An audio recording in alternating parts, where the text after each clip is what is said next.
never should have checked the sublevel that Tuesday, but maintenance had been complaining about humidity readings for weeks. My name is Marcus Holloway, and I have worked as a vault technician at Evergreen Memorial Gardens in Portland, Oregon for 17 years. In that time, I've mapped every corridor, logged every chamber, and documented every casket placement in our underground vault system. I know this place like I know my own reflection, or I thought I did. The main vault at Evergreen runs 3 levels deep, built in the 1920s when burial space above ground became scarce. Most of my work involves climate control checks, structural inspections, and the occasional family visit coordination. It's methodical work, predictable, the kind of routine that lets your mind wander while your hands do what they've done 1,000 times before. That morning started like any other. I descended the main stairwell with my tablet and toolkit, noting the temperature readings at each level. 62 degrees on level 1, 60 degrees on level 2, 58 on level 3, which was slightly high but within acceptable range. I was updating the log when I noticed something odd in the architectural plans I'd pulled up for the humidity issue.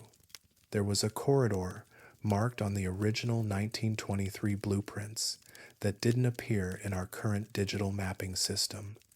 Corridor E9, located off the eastern wall of level 3. I'd walked past that wall hundreds of times and never noticed a door. I went back down. The wall looked solid. Concrete painted institutional beige, same as every other surface down there. But when I ran my hand along it, searching for seams, I found them. A door frame, painted over so many times the edges had become almost invisible, and in the center, nearly flush with the wall, a handle. I pulled my phone out to call my supervisor, then stopped. If this was just a storage closet that had been sealed off decades ago, I'd look like an idiot for making it into something. I tried the handle first.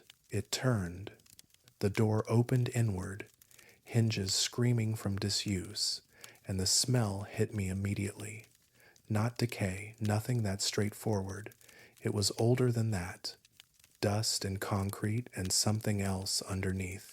Something that reminded me of the inside of antique furniture that's been closed up too long. I stepped inside, and my flashlight beam swept across a space that shouldn't exist. The chamber was roughly 30 feet square, with a vaulted ceiling that extended higher than level 2 above us, and it was full of caskets, not arranged in neat rows like our regular vault chambers, but stacked, floor to ceiling, 3 and 4 high in places, crammed into every available space with barely room to walk between them. None of them were marked. No nameplates, no dates, no identification of any kind. Just plain wooden caskets, their finish darkened with age, packed into this sealed room like cargo in a ship's hold. I counted 47 of them. My first thought was that I'd stumbled onto some kind of historical storage area, maybe pauper burials from the Depression era that had been moved down here and forgotten. But when I checked our database back in the office, there was nothing. No record of Corridor E9. No record of these burials. No record of this chamber existing at all. I called my supervisor, Bill Chen. He'd been with Evergreen since the 1980s, longer than anyone else on staff. When I told him what I'd found, there was a long silence on the phone. "Don't touch anything," he said finally. "I'll be there in 20 minutes. I went back down to wait for him, standing in the main level 3 corridor, staring at that door I'd somehow never noticed in 17 years of working here. The fluorescent lights hummed overhead. Somewhere in the distance, the HVAC system cycled on with its familiar wheeze and rattle. Everything felt normal. everything except that door, standing open now, leading to a room full of the forgotten dead. Bill arrived with the cemetery director, Mrs. Voss. Both of them looked shaken after they came back out of the chamber. Mrs. Voss made several phone calls, her voice echoing strangely in the concrete corridor.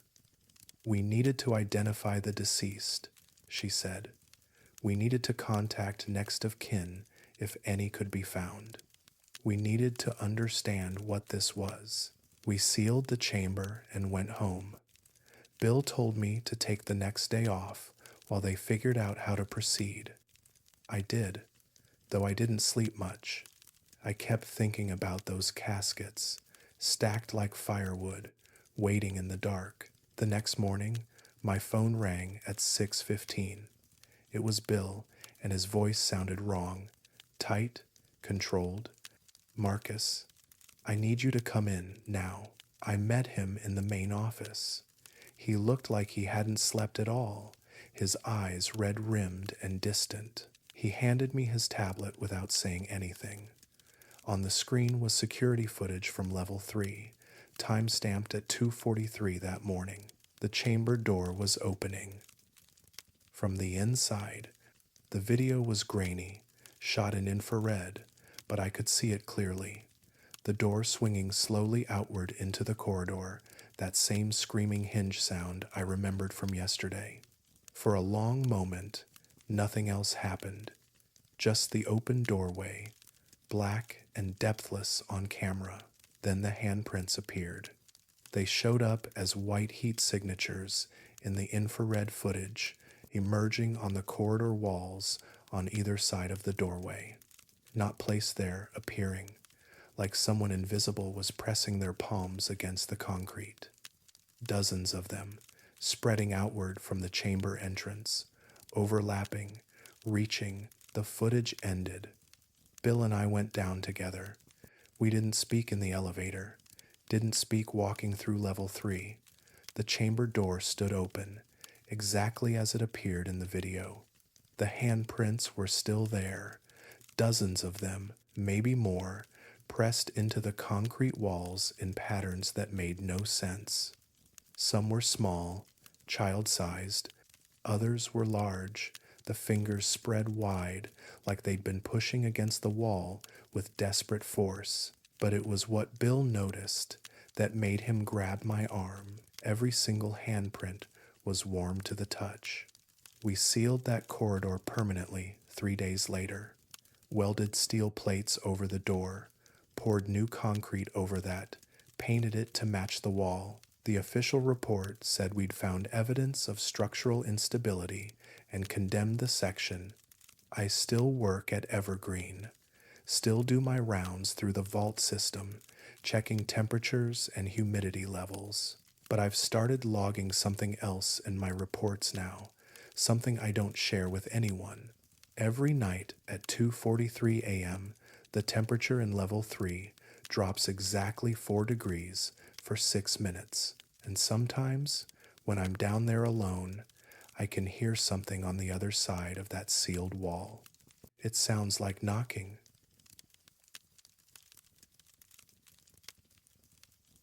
I thought it was just condensation at first, the kind of thing you see in any underground space with temperature differentials. My name is Teresa Moreno, and I have worked as a maintenance supervisor at Hillside Memorial Park in San Diego, California, for 12 years. Most of that time has been spent managing the practical realities of keeping a century-old cemetery functioning, repairing headstones, maintaining the grounds, and addressing the endless structural issues that come with aging buildings and underground vault systems. I'm used to water problems, cracks in concrete, foundation shifts, normal deterioration that happens when you bury things beneath the earth. This wasn't normal. The call came in on a Wednesday morning in October. One of our groundskeepers had noticed moisture on the wall of vault chamber L7 down on the lower level. Probably a crack in the foundation. I thought, letting in groundwater. I grabbed my inspection kit and headed down. The lower vault level at Hillside was added in the 1950s, carved deeper into the hillside to accommodate the post-war burial boom. It's cooler down there than the upper level, humid in a way that makes your shirt stick to your back even in winter. The fluorescent lights are older too, flickering sometimes, casting shadows that seem to move when you're not looking directly at them.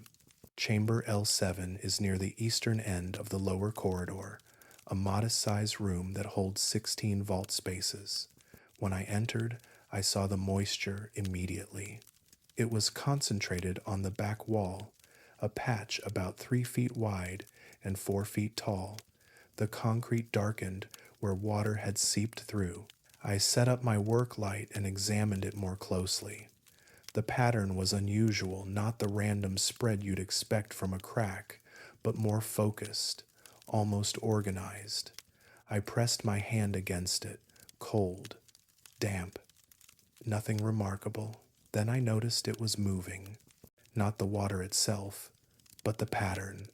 The dark patch of moisture was shifting slightly, expanding and contracting in a slow rhythm.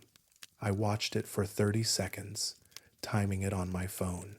14 seconds to expand, 14 seconds to contract, perfectly regular. I called my supervisor, Martin Cruz, and explained what I was seeing. He told me to mark the area, and he'd send someone from engineering to assess the foundation, standard procedure. I marked it with chalk and went back to my other work, but I couldn't stop thinking about that rhythm. 14 seconds, like breathing. I came back the next day to check on it. The moisture patch had spread, not dramatically, but noticeably. Now it covered maybe 5 feet of wall space, and the pattern had changed. Instead of one area pulsing, there were now 3 separate patches, all moving in the same rhythm, expanding together, contracting together, 14 seconds each way. I put my hand against the wall again. This time, I left it there longer, counting. On the expansion phase, I swear I could feel the concrete warming slightly under my palm. On the contraction, it cooled. Warm, cool, warm, cool, following that same perfect 14-second cycle. Engineering came out the following Monday. They drilled test holes, ran moisture meters, checked for cracks in the foundation, found nothing, no structural damage, no water infiltration points, no explanation for the moisture at all. Probably just condensation from the temperature differential, the engineer told me, packing up his equipment. Keep an eye on it. If it gets worse, we'll reevaluate. It got worse. By the end of the month, the pattern had spread to chamber L8, the room adjacent to L7. Same pulsing rhythm, same 14-second cycle. I started documenting it with photographs, trying to understand what I was seeing. Purposeful. I began spending my lunch breaks down there, sitting in the corridor outside the chambers, watching. I told myself I was being thorough, monitoring a maintenance issue. But really, I was trying to understand something that made no sense. One afternoon in November, I brought a stethoscope from the first aid kit. I pressed it against the wall in chamber L7, right in the center of the largest moisture patch. I heard breathing. Not imagined, not the sound of air moving through cracks or pipes. Breathing, slow, steady, measured. 14 seconds in, 14 seconds out. The rhythm of someone sleeping peacefully, or someone waiting. I pulled the stethoscope away and stepped back, my heart doing something irregular in my chest. The lights flickered. The moisture on the wall seemed darker now, almost black against the concrete. I should have reported it then. Should have told Martin what I'd heard, gotten a second opinion, done something official. Instead, I went home and tried to forget about it. But the breathing followed me. I'd lie in bed at night and count 14 seconds, 14 seconds, the exact respiratory rate of a healthy adult at rest. By December, the pattern had spread to chamber L9. 3 rooms now, all connected by the eastern wall, all showing the same pulsing moisture. I started avoiding that section of the vault, reassigning work orders to other staff, making excuses about why I couldn't handle the maintenance calls down there. Then one of the vault attendants, a young guy named David, mentioned something during a staff meeting. He'd been placing a casket in chamber L8 the day before and had noticed something strange. The air felt thick, he said, like someone was in there with me, breathing. No one else said anything. Martin made a note and moved on to the next agenda item, but David caught my eye afterward, in the hallway. "You've felt it too, haven't you?" he asked. I didn't answer him, but I went back down that afternoon. The moisture had changed again. The 3 chambers were now connected by a continuous pattern that ran along the entire eastern wall, maybe 40 feet of concrete covered in that dark, pulsing dampness. And the rhythm had shifted. It was faster now, 12 seconds. The breathing rate of someone exerting themselves, someone moving. I pressed my hand against the wall in chamber L7. Warm. Definitely warm. Warmer than it should be. I moved to L8, then L9, feeling the temperature rise with each chamber. The concrete in L9 was almost hot to the touch, the moisture evaporating as fast as it appeared, leaving behind a residue that looked almost like condensation on glass, like breath on a window. I put my ear directly against the wall, behind the concrete. Something exhaled. I reported it the next day, told Martin everything, the pattern, the temperature, the breathing sound. He listened without interrupting, his expression carefully neutral. "I'll have engineering come back out," he said finally. "They sealed the 3 chambers last week, said there was a gas leak, something from the decomposition process that had built up in the walls. They installed ventilation systems, new moisture barriers, the works. The official report called it a successful remediation of a natural phenomenon. But I was there when they opened the walls to install the ventilation. I saw what was behind the concrete in chamber L7. There was nothing there, just earth. But the earth was warm, and when I leaned close, I could feel it moving."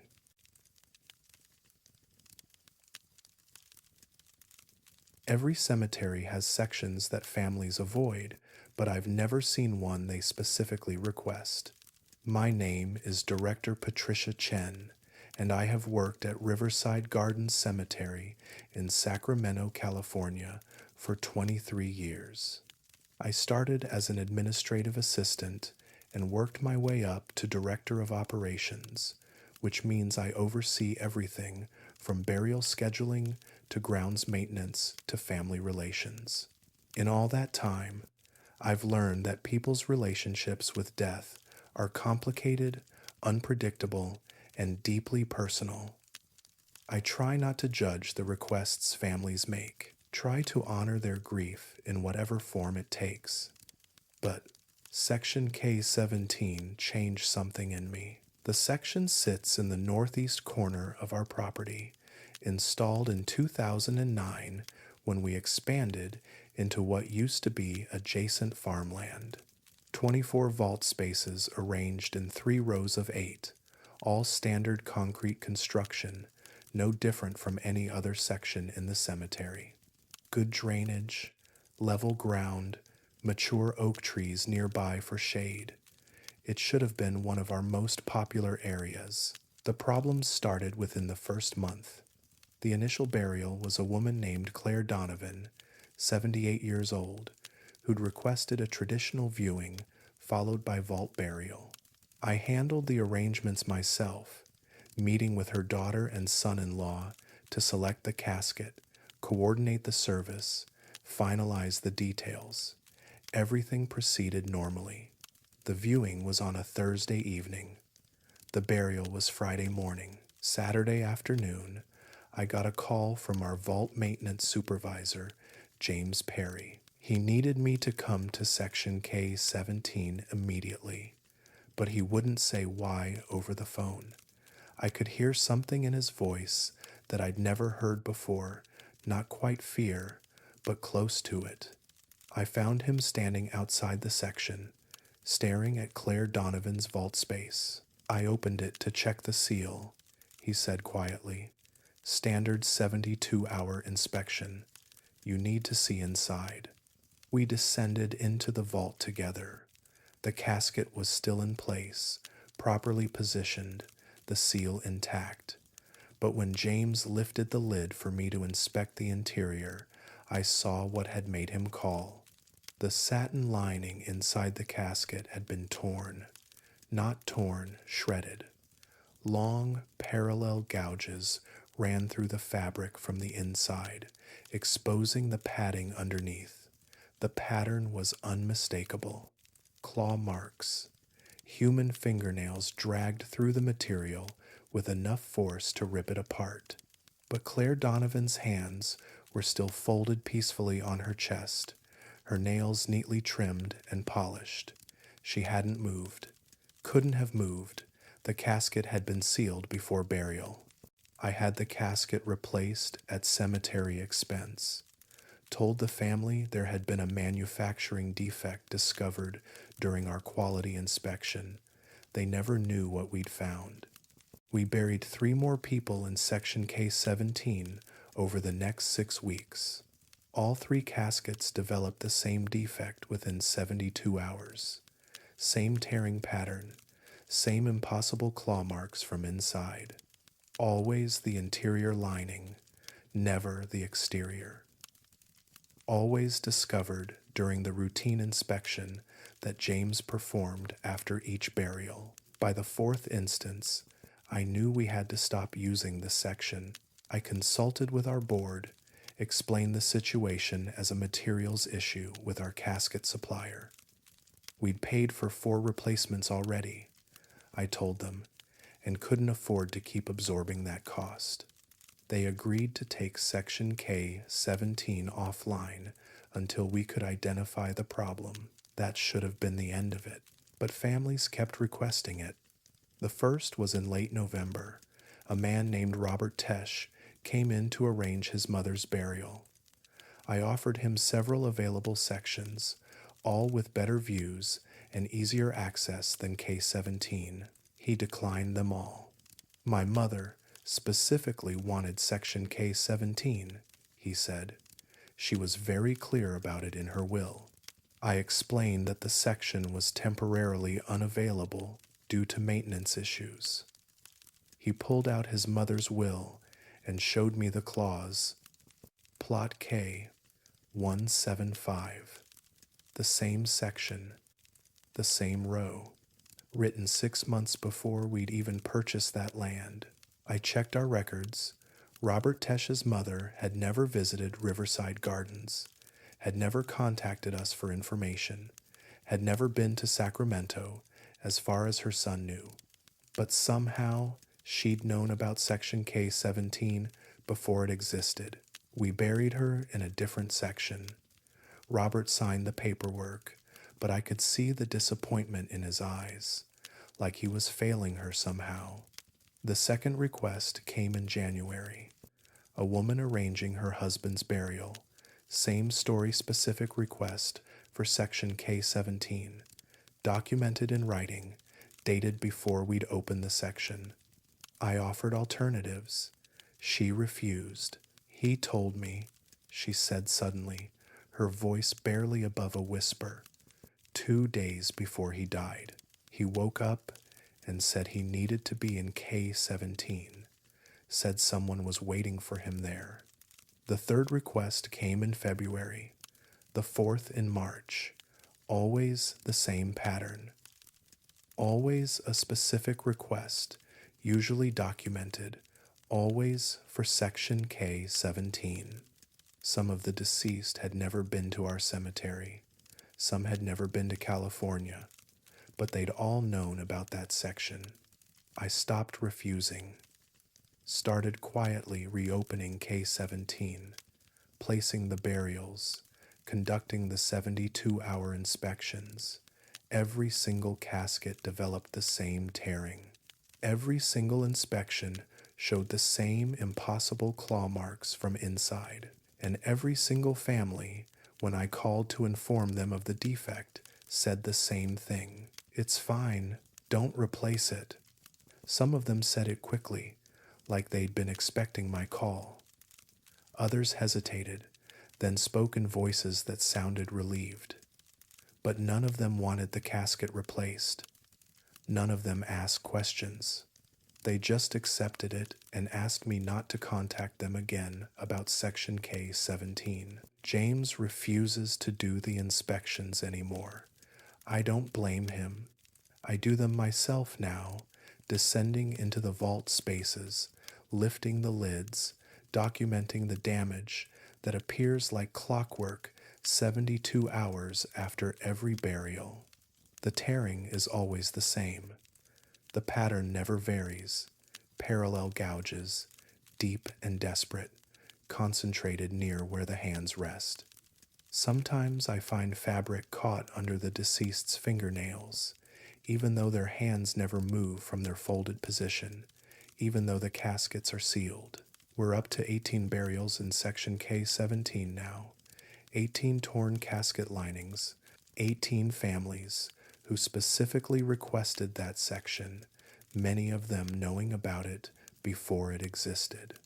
Last week, a woman came in to prearrange her own funeral. She's 43, healthy, no terminal illness, but she wanted everything documented. Service details, casket selection, burial location, Section K-17. She said, Plot K-1719. I asked her why. I shouldn't have. It's not professional, but I couldn't help myself. She looked at me with eyes that seemed very tired. Because I've been dreaming about it, she said. Every night for 6 months, I'm in a casket, in the dark, and I'm trying to get out, but someone keeps telling me to wait, that it's not time yet, that I need to wait until I'm in the right place. She leaned forward. Last week, the voice told me where that place is. It gave me the plot number, K-1719. I processed her paperwork. What else could I do? Section K-17 has 24 plots. We've filled 18. 6 remain open. Sometimes I walk through that section during my rounds, looking at the plots we've filled. The grass grows normally. The headstones stand straight. Everything looks peaceful. But if I press my ear to the ground above the vaults, I can hear it scratching.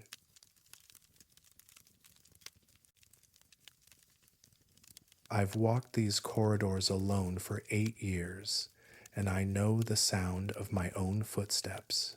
My name is Saul Whitmore, and I have worked as a night groundskeeper at Oakmont Memorial Park in Boston, Massachusetts for 8 years.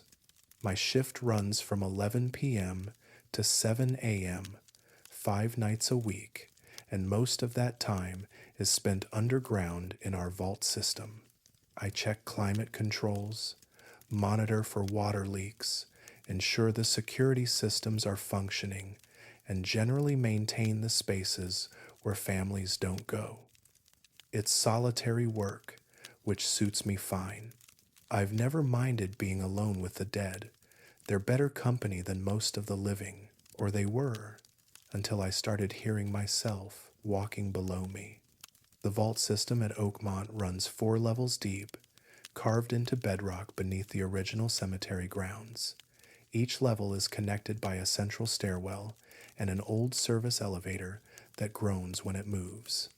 The layout is simple long corridors with vault chambers branching off on either side, fluorescent lights that flicker more often than they should, and that particular silence you only find underground.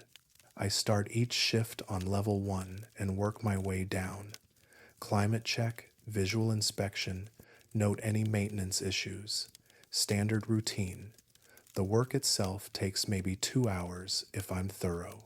The rest of the shift I spend in the office, monitoring cameras and catching up on paperwork. 3 weeks ago, I was doing my rounds on level 2 when I heard footsteps on level 3.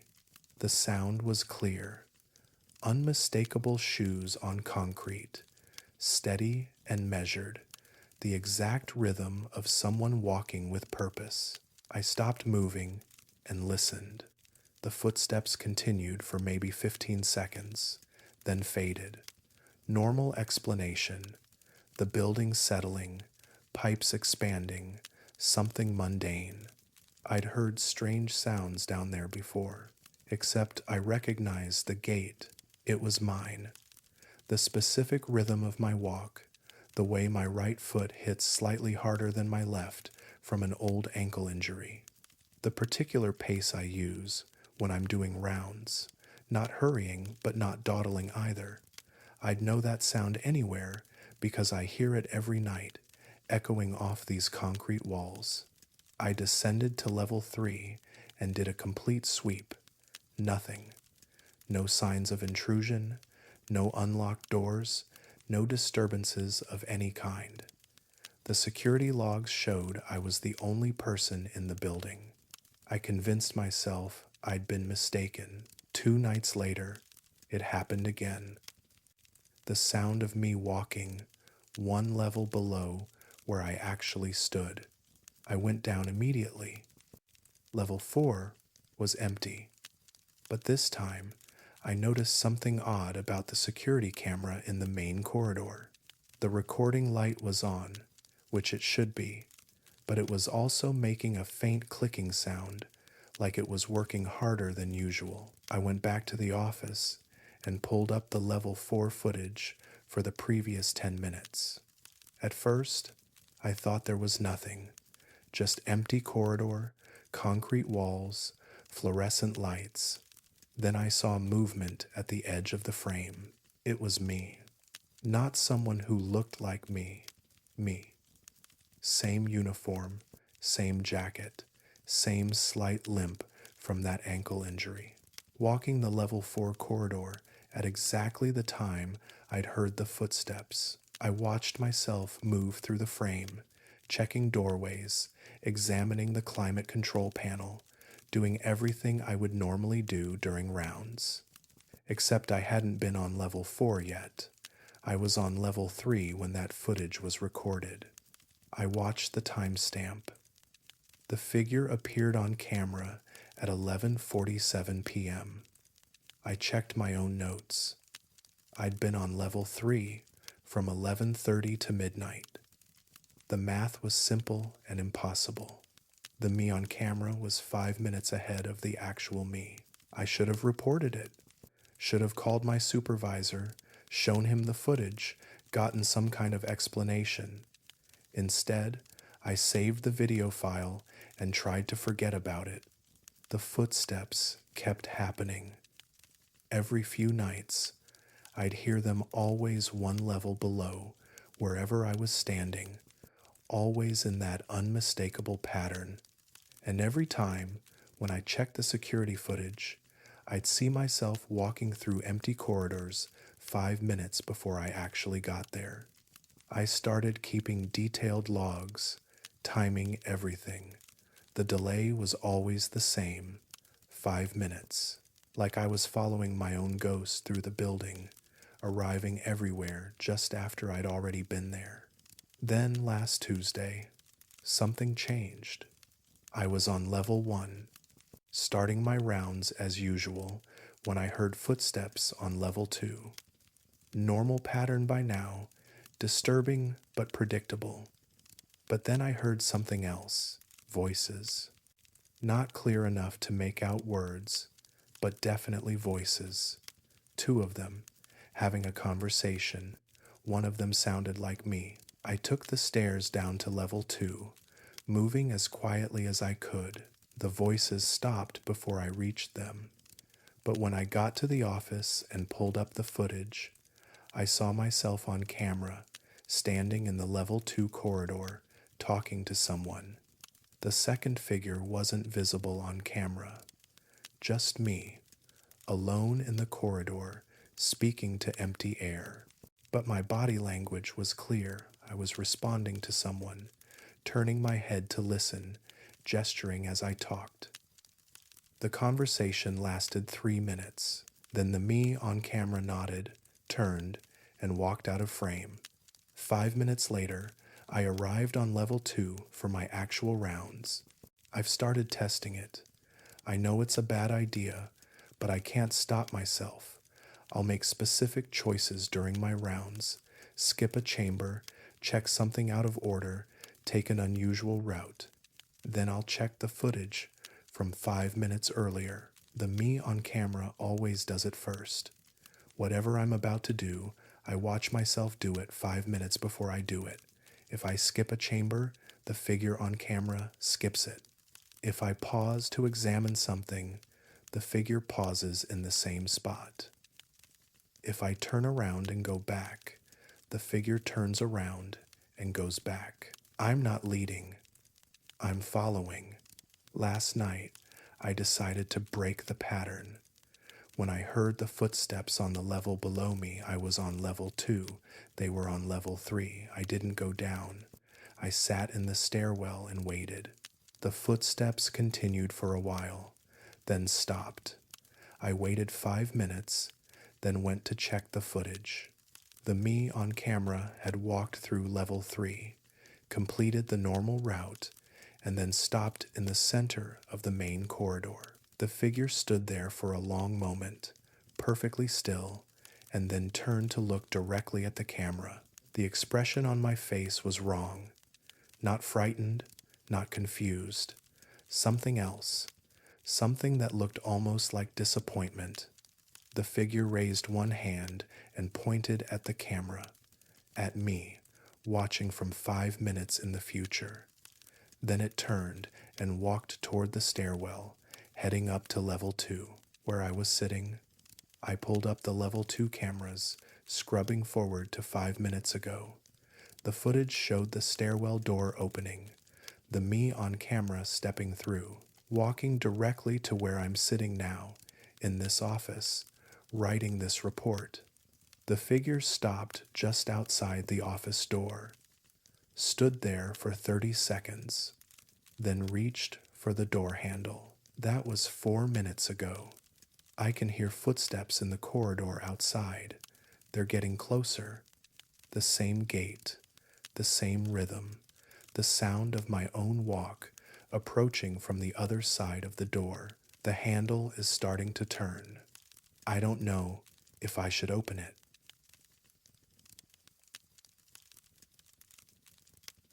I remember every body I prepare, but the one in plot 1847 wasn't mine. My name is Diane Foster, and I have worked as a licensed embalmer at Greenwood Cemetery in Charleston, South Carolina for 19 years. In that time, I've prepared over 2,000 deceased for their final rest. I keep detailed records because the work demands it, every procedure documented, every chemical measured, every identifying mark noted. The dead deserve that precision. Their families deserve that certainty. So when they exhumed the casket from plot 1847, I knew immediately that something was wrong. The exhumation was scheduled for a Wednesday in March, a routine relocation because the family was moving out of state.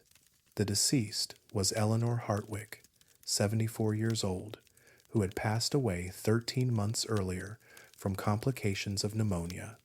I'd prepared her myself on a cold February morning, working in the quiet of my preparation room while freezing rain tapped against the windows. I remember Eleanor because of her hands.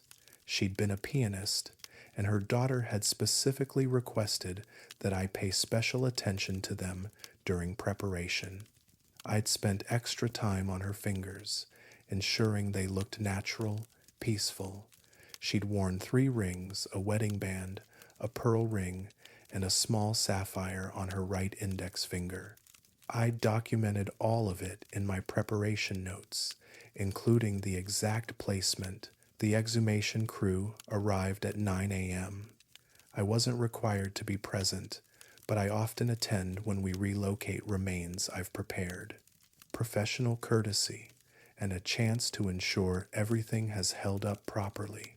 The crew worked efficiently, excavating the plot, lifting the vault liner, preparing to raise the casket. When they opened the vault, the cemetery director, Michael Ross, called me over. "Diane, can you confirm the preparation details? Family wants verification before we proceed." Standard procedure. I pulled out my tablet with Eleanor's file and approached the vault. The casket looked undisturbed, the seal intact. Good. That meant no water infiltration, no degradation. But when they lifted the casket and opened it for identification, my stomach dropped. The body inside wasn't Eleanor Hartwick. It was a man, elderly, dressed in a dark suit, hands folded across his chest. His preparation work was professional, similar to my own technique, but I hadn't done it. I'd never seen this person before. I checked my notes again, certain I'd made a mistake, but the details were clear. Eleanor Hartwick, female, 5'3", approximately 120 pounds. Wedding band, pearl ring, sapphire ring, pearl necklace, blue dress with lace collar. The body in the casket wore a man's wedding band. No other jewelry. Michael saw my face and came closer. "What's wrong?" I showed him the file. He compared it to the identification tag still attached to the casket handle, Eleanor Hartwick, plot 1847. Date of interment, February 16th, 2023. Everything matched except the body. We sealed the casket immediately and moved everyone away from the plot. Michael called the family, explained there was a discrepancy in the records, asked them to come to the cemetery. I called my supervisor at the funeral home. Within 2 hours, we had 6 people standing around plot 1847 trying to understand what had happened. The family arrived, Eleanor's daughter Catherine and her husband. I watched Catherine's face when Michael explained the situation. "That's impossible," she whispered. "We saw her at the viewing. That was my mother. It was." I prepared Eleanor Hartwick. I dressed her, positioned her, applied her cosmetics. I placed her in that casket myself and sealed it before the viewing. The family had spent 2 hours with her body the night before the funeral. Multiple people had seen her, said their goodbyes, confirmed her identity, but the body in the casket was a man I'd never seen. We examined the cemetery records. Plot 1847 had been purchased by the Hartwick family 6 years earlier. Eleanor's interment was the first and only burial in that plot.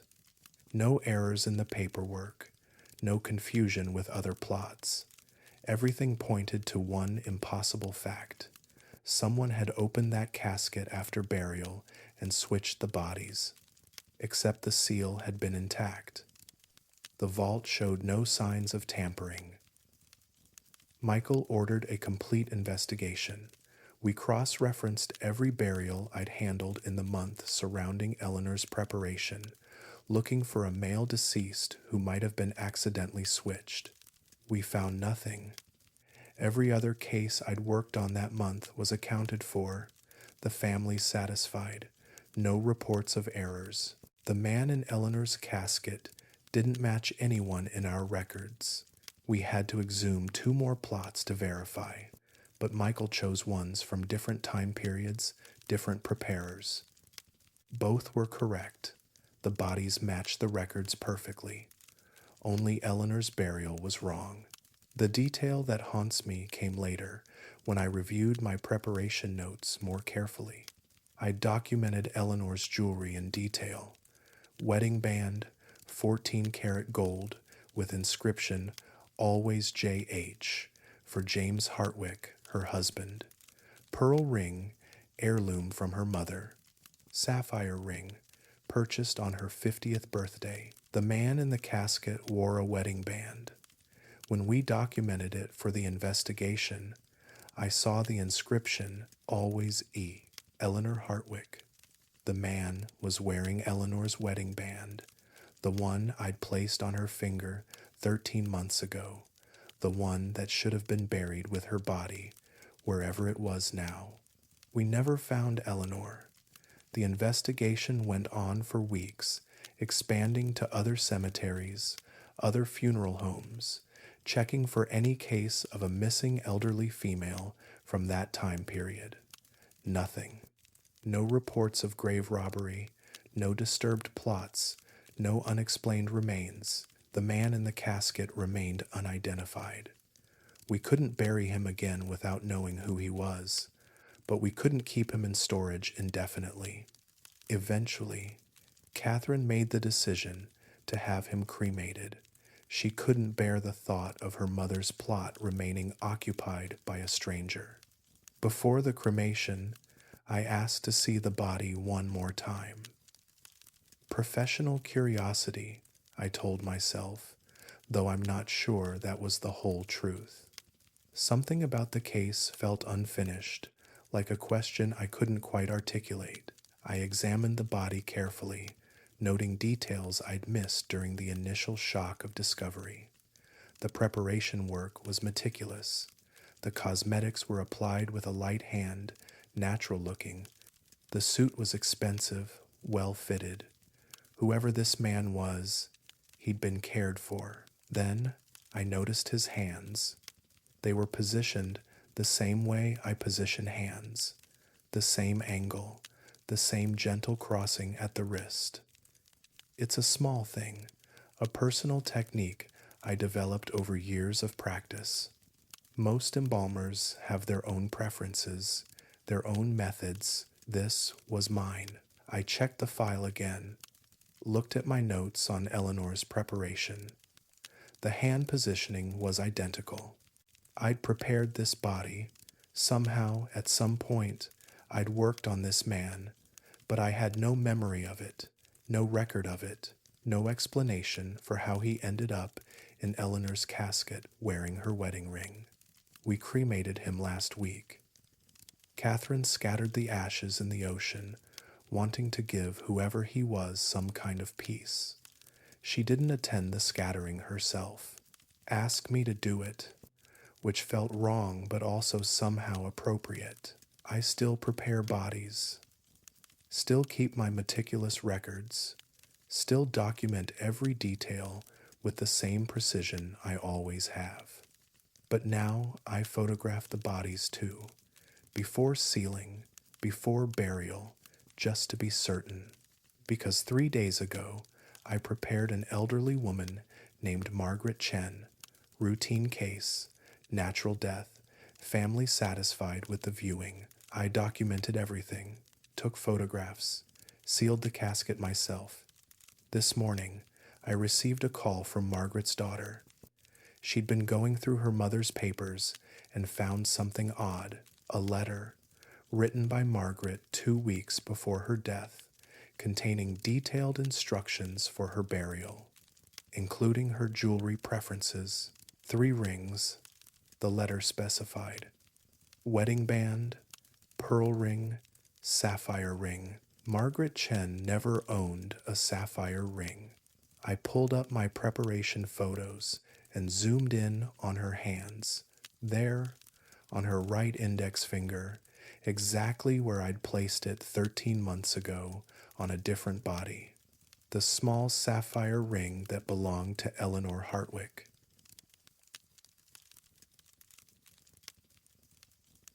the water started appearing on a Monday, which is when everything breaks in this place. My name is Luis Vargas, and I have worked as a vault attendant at St. Augustine Memorial Gardens in New Orleans, Louisiana, for 14 years.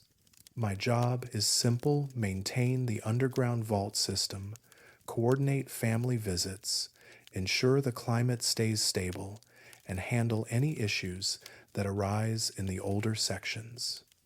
Most days, it's routine work. Check the dehumidifiers, monitor for cracks, keep the lights functioning. The vaults at St. Augustine date back to the 1930s, so there's always something needing attention. The seepage started in Storage Room C, the smallest room in the oldest section of the lower vault level. We don't use it for active burials anymore. It's where we keep maintenance supplies, extra vault liners, old records that haven't been digitized yet. The room is maybe 10 by 12 feet, concrete walls and floor, a single bulb hanging from the ceiling. Nothing special about it. I noticed the puddle during my morning rounds. Small at first, maybe the size of a dinner plate, pooled in the center of the floor, directly beneath the light fixture. I checked the ceiling for obvious leaks. No cracks, no water stains, no signs of infiltration from the floor above. The concrete looked solid. I mopped it up and made a note to check again later. By afternoon, the puddle had returned, larger this time, spreading toward the walls. I called our maintenance contractor, Eddie Broussard, who'd been handling repairs at St. Augustine for 20 years. He came down with his moisture meter and thermal camera, examining every inch of that ceiling. Nothing, he said, packing up his equipment. No moisture behind the concrete, no temperature differentials, no structural issues. Whatever water you're seeing, it's not coming from a leak. But it kept appearing. Every few hours, another puddle.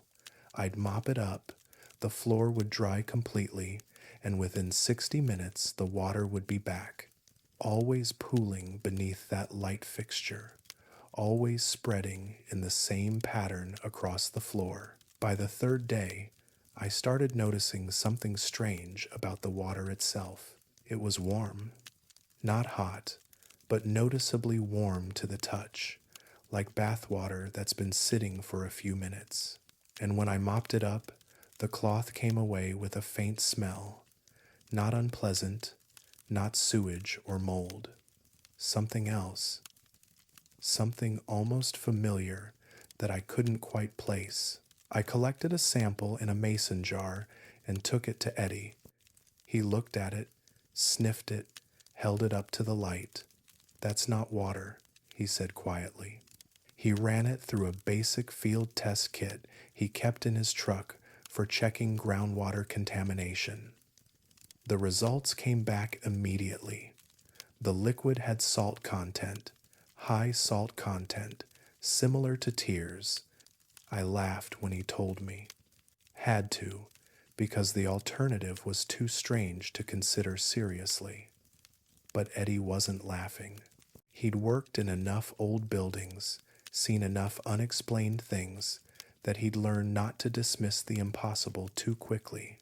Could be condensation picking up minerals, he said, but his voice sounded uncertain. Could be runoff from something upstairs. Could be a lot of things. He tested the ceiling again. Still nothing. No moisture source. No explanation. The puddle kept growing.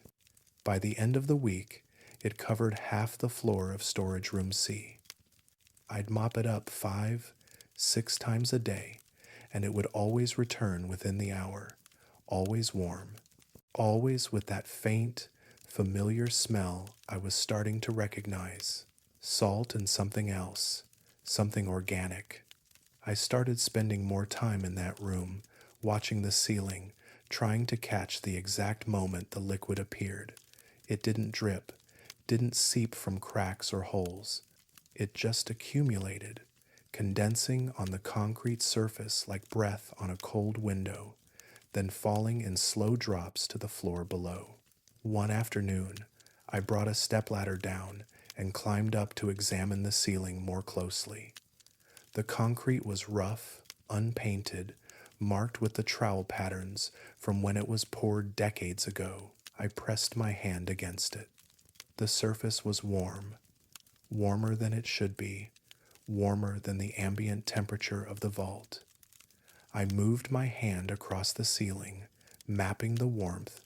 It was concentrated in a circle about 3 feet in diameter, directly above where the puddle always formed. I pressed my palm flat against the warmest spot and held it there. The concrete was wet, not damp wet. Moisture was seeping through the surface, warm and slick against my skin. I pulled my hand away and looked at my palm. It glistened in the light from the bulb. I brought it to my nose. Salt, definitely salt, and something else underneath it, something that made my throat tighten. Grief, the smell of grief. I'd worked in funeral services long enough to recognize it, that particular combination of salt and sorrow that hangs in the air during viewings, when families stand over open caskets and cry. It gets into the fabric of the room, into your clothes, your skin. You can shower and still smell it hours later. That's what was dripping from the ceiling in storage room C. I climbed down from the ladder and stood in the puddle, looking up. The drops were falling faster now, hitting the floor with soft plinking sounds. The light bulb swayed slightly, though there was no air movement in the room. I called Eddie back. He brought a jackhammer this time, and permission from the cemetery director to investigate the ceiling properly. If there was a structural issue, we needed to identify it before it caused real damage. We cleared the room, and Eddie started cutting into the concrete. The jackhammer's noise echoed through the vault system, loud and violent in a place usually marked by silence. He worked carefully, removing the concrete in sections, exposing what lay behind. There was nothing there. No pipes, no water damage, no hidden cavity or void, just more concrete, solid and undisturbed, extending up into the foundation of the building above. Eddie cut through 18 inches before hitting the original structural support, all of it dry, all of it intact. But the moisture kept coming through the hole he'd made, faster now, pooling on his equipment, running down the walls, still warm, still smelling of salt and sorrow. Eddie stepped back from the hole and looked at me. Louise, what's directly above this room? I knew the layout by heart. Storage room C sat beneath the main chapel, specifically beneath the altar area where we conducted services. The ceiling we were examining formed the floor of that sacred space where thousands of families had mourned over the past 90 years, where tens of thousands of tears had fallen. We sealed the hole with fresh concrete. Eddie worked quickly, mixing and pouring and smoothing, not speaking until the job was finished. The cemetery director decided to stop using storage room C entirely. We moved the supplies to a different location and locked the door. But I still go down there sometimes. During my rounds, I unlock the door and check inside, documenting what I find. The puddle is permanent now. It never dries, just maintains itself in the center of the floor beneath that light bulb. The water the tears pool to a depth of about 2 inches and stay there, neither evaporating nor spreading further. And if I stand very still in that room, if I hold my breath and listen carefully, I can hear something else, crying, faint, distant, like it's coming from very far away or from a long time ago, the sound of grief that soaked into concrete and never left, the accumulated sorrow of decades, finding its way through solid stone, dripping slowly into the room where we keep things we don't want to look at anymore. I put a bucket under the steady drips now. It fills in about a week. I empty it every Sunday, pouring the warm salt water down the drain in the utility sink, watching it spiral away. But I've started noticing something new. The tears are spreading.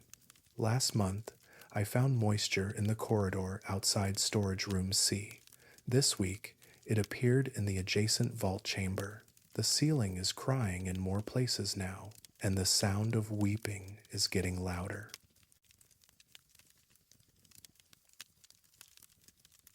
Every sound echoes in a vault system, but they shouldn't answer back. My name is Director Amara Okoye, and I have worked at Meadowbrook Memorial Cemetery in Detroit, Michigan for 11 years. I started in family services and worked my way up to cemetery director, which means I oversee everything from burial operations to grounds maintenance to the vault system. Meadowbrook was established in 1908, and our underground vaults were added in the 1950s to maximize space. The acoustics down there have always been strange concrete walls and long corridors create echoes that can disorient you if you're not used to them. But the echoes in Vault Corridor C are different. I first noticed it during a routine inspection in September. I was walking through Corridor C with my assistant director, Michael Torres, discussing expansion plans for the vault system. We were maybe halfway down the corridor when Michael dropped his clipboard. It hit the concrete floor with a sharp crack that echoed off the walls. Normal echo, exactly what you'd expect.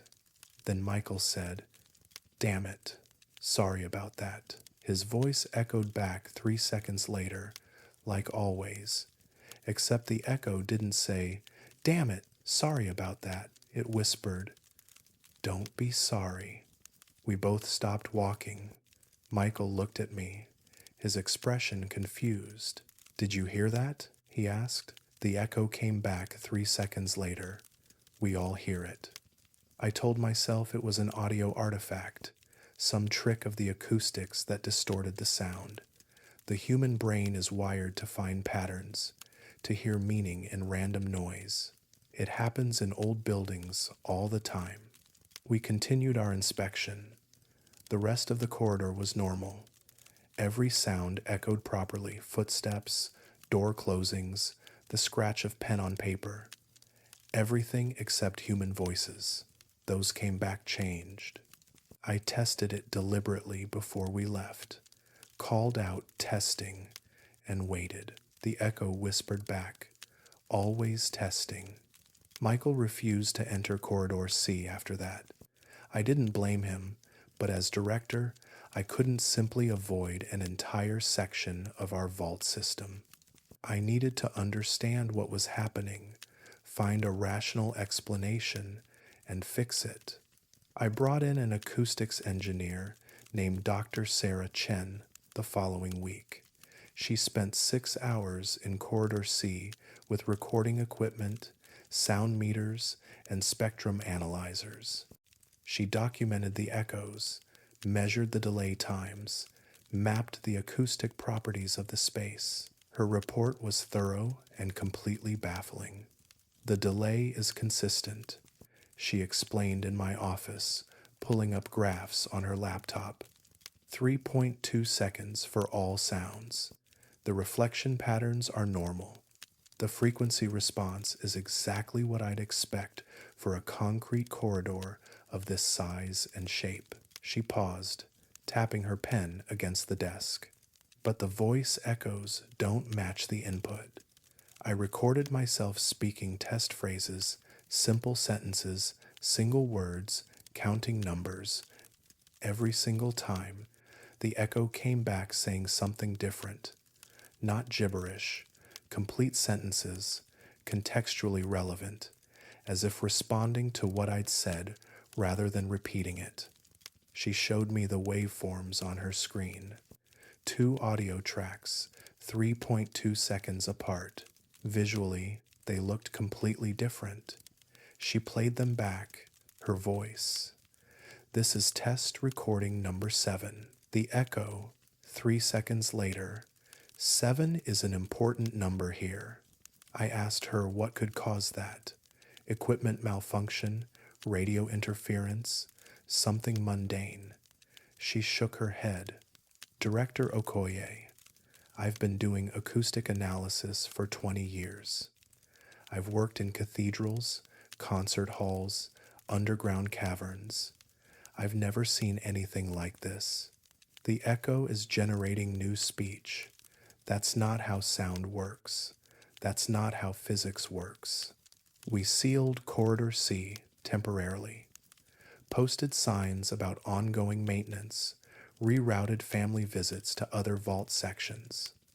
I needed time to figure out what to do. The complaints started within a week. Families kept requesting access to Corridor C specifically. 7 different families in 5 days, all asking to visit vault chambers in that section. When I explained it was closed for repairs, they became agitated. One woman started crying, saying her husband had told her to come to that exact corridor. He'd been dead for 3 years.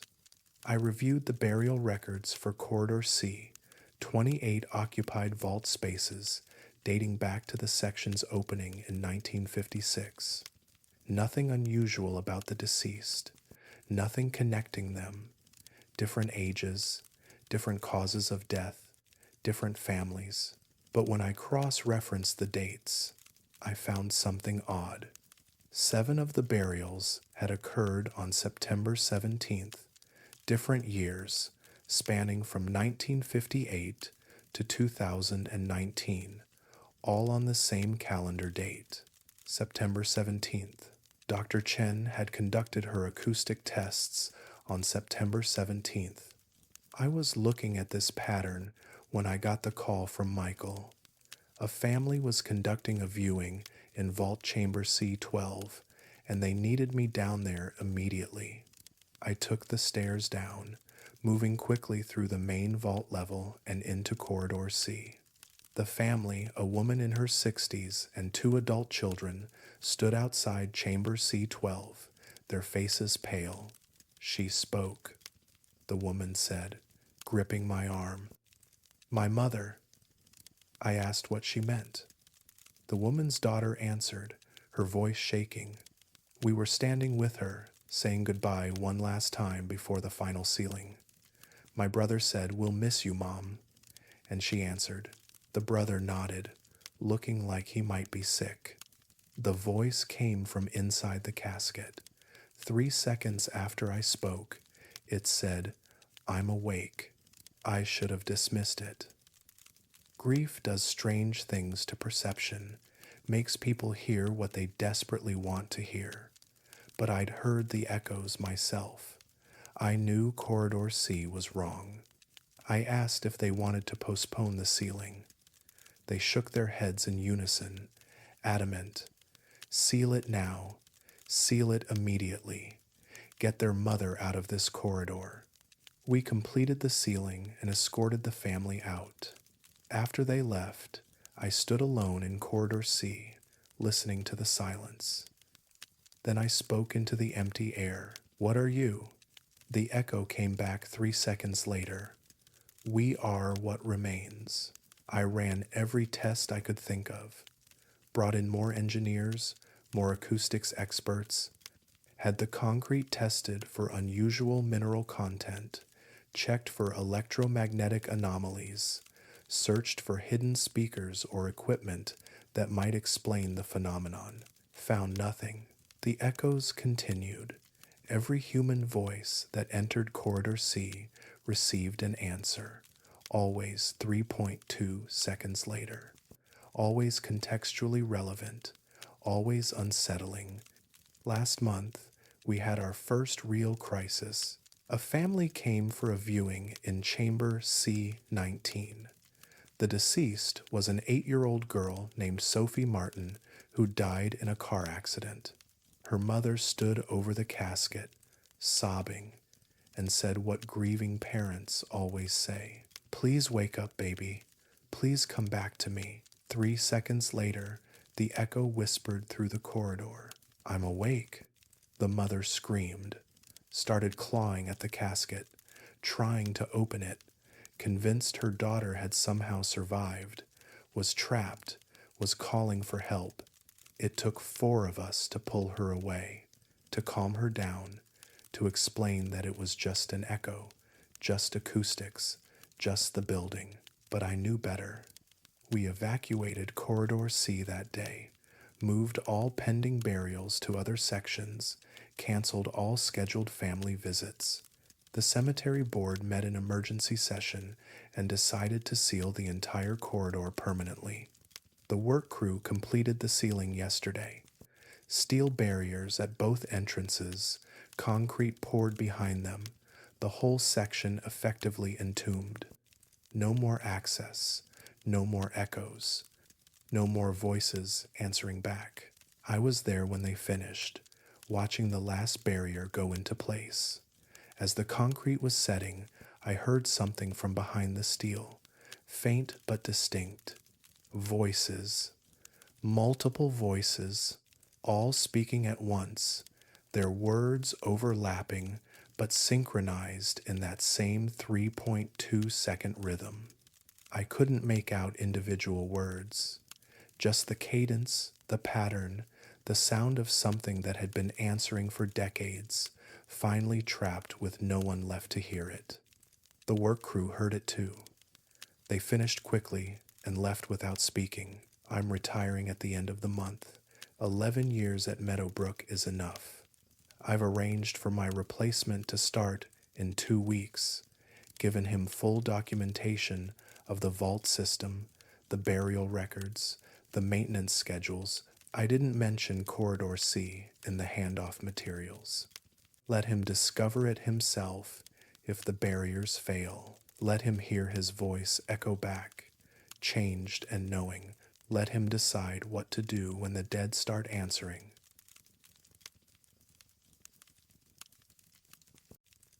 The first time I found it rotated, I assumed it was human error. My name is Jin Park, and I have worked as a transport coordinator at Cypress Hills Memorial Park in Brooklyn, New York, for 7 years. My job is logistics coordinating casket deliveries to vault chambers, ensuring proper placement according to burial diagrams, verifying that everything matches the family's specifications before final sealing. It's detail-oriented work that requires precision and documentation. Every casket has a number, every vault space has coordinates, and everything must align perfectly. Casket number 440 arrived on a Tuesday in late October, containing the remains of Harold Brennan, 81, a retired postal worker from Queens. Standard burial, standard casket, standard family arrangements, nothing remarkable about the case except the vault location they'd chosen, Chamber D8, in the older section of our underground system. I delivered the casket myself that afternoon, using the hydraulic lift to lower it into the vault space. The positioning is specific: head facing east, foot facing west, aligned with the chamber's orientation markers embedded in the floor. I took my measurements, confirmed the placement, photographed it for our records. Everything was correct. The vault was sealed at 4 p.m., electronic lock engaged, security system armed, motion sensors active. The burial was scheduled for Friday, 3 days away, with family viewing on Thursday evening. Wednesday morning, I received a call from our vault supervisor, Marcus Webb. He needed me in Chamber D8 immediately. Wouldn't explain why over the phone. I found him standing in the open chamber, staring at casket 440 with an expression I couldn't read. The security seal was intact. The logs showed no unauthorized access. The motion sensors hadn't triggered, but the casket had rotated 180 degrees. The foot end now faced east. The head faced west. Someone had physically turned the casket around in the 8 hours since I'd positioned it, leaving no trace of entry or disturbance. Marcus and I checked everything, reviewed the security footage. It showed the chamber door remaining closed all night, examined the casket for damage none, inspected the floor for marks that might indicate how it had been moved nothing. The casket sat in the exact center of its vault space, perfectly positioned, just reversed. We rotated it back, head east, foot west, took new photographs, triple-checked the positioning. Marcus upgraded the security on chamber D8, adding additional cameras, motion sensors with higher sensitivity, and a physical lock in addition to the electronic seal. Thursday morning, I got the call again. The casket had rotated overnight. Same 180-degree turn, foot where the head should be. All security systems functioning normally. All locks engaged. No evidence of tampering. Marcus was pale when I arrived, holding his tablet with the security footage queued up. "Watch this," he said, hitting play. The footage showed chamber D8 from 11 p.m. Wednesday to 6 a.m. Thursday, 7 hours of absolutely nothing. The casket sat motionless in its vault space, the chamber completely still. No movement, no disturbance. Then Marcus fast-forwarded to 5:47 a.m. and paused. "Now watch normal speed." He played it frame by frame. At 5:47 and 32 seconds, the image flickered just one frame of distortion, barely noticeable. When it cleared, the casket had rotated. One frame, instantaneous, physically impossible. We rotated it back again. This time, I stayed in the chamber myself, sitting on a folding chair in the corner, watching the casket from midnight to 6 a.m. I didn't sleep, barely blinked, kept my eyes on casket 440 for 6 solid hours. It didn't move while I watched. But when I checked the security footage later, reviewing the night I'd spent in that chamber, there it was again. That single frame of distortion at 3:17 a.m., and after it, the casket rotated. I'd been sitting 6 feet away. I saw nothing. The family viewing was scheduled for Thursday evening. Marcus and I discussed canceling it, but we had no explanation to give the family. Equipment malfunction, security issue, the truth that their father's casket kept rotating by itself in a sealed vault seemed impossible to communicate. We positioned the casket correctly one final time and conducted the viewing. The Brennan family spent an hour with Harold, saying their goodbyes. Quiet, respectful, unremarkable. They left satisfied. Marcus locked the chamber at 7:30 p.m. I came in early Friday morning to prepare for the burial. Found Marcus already in chamber D8, standing over the casket with his hands clasped behind his back. It had rotated again. We held the burial service with the casket reversed. No one noticed except Marcus and me. The family gathered, the officiant spoke, and Harold Brennan was sealed into his final resting place with his feet facing east and his head facing west. Wrong orientation according to every burial tradition we followed, but we were out of options. The sealing should have ended it. The vault space was filled with concrete, the chamber locked permanently. Casket 440 was fixed in place, unable to move ever again.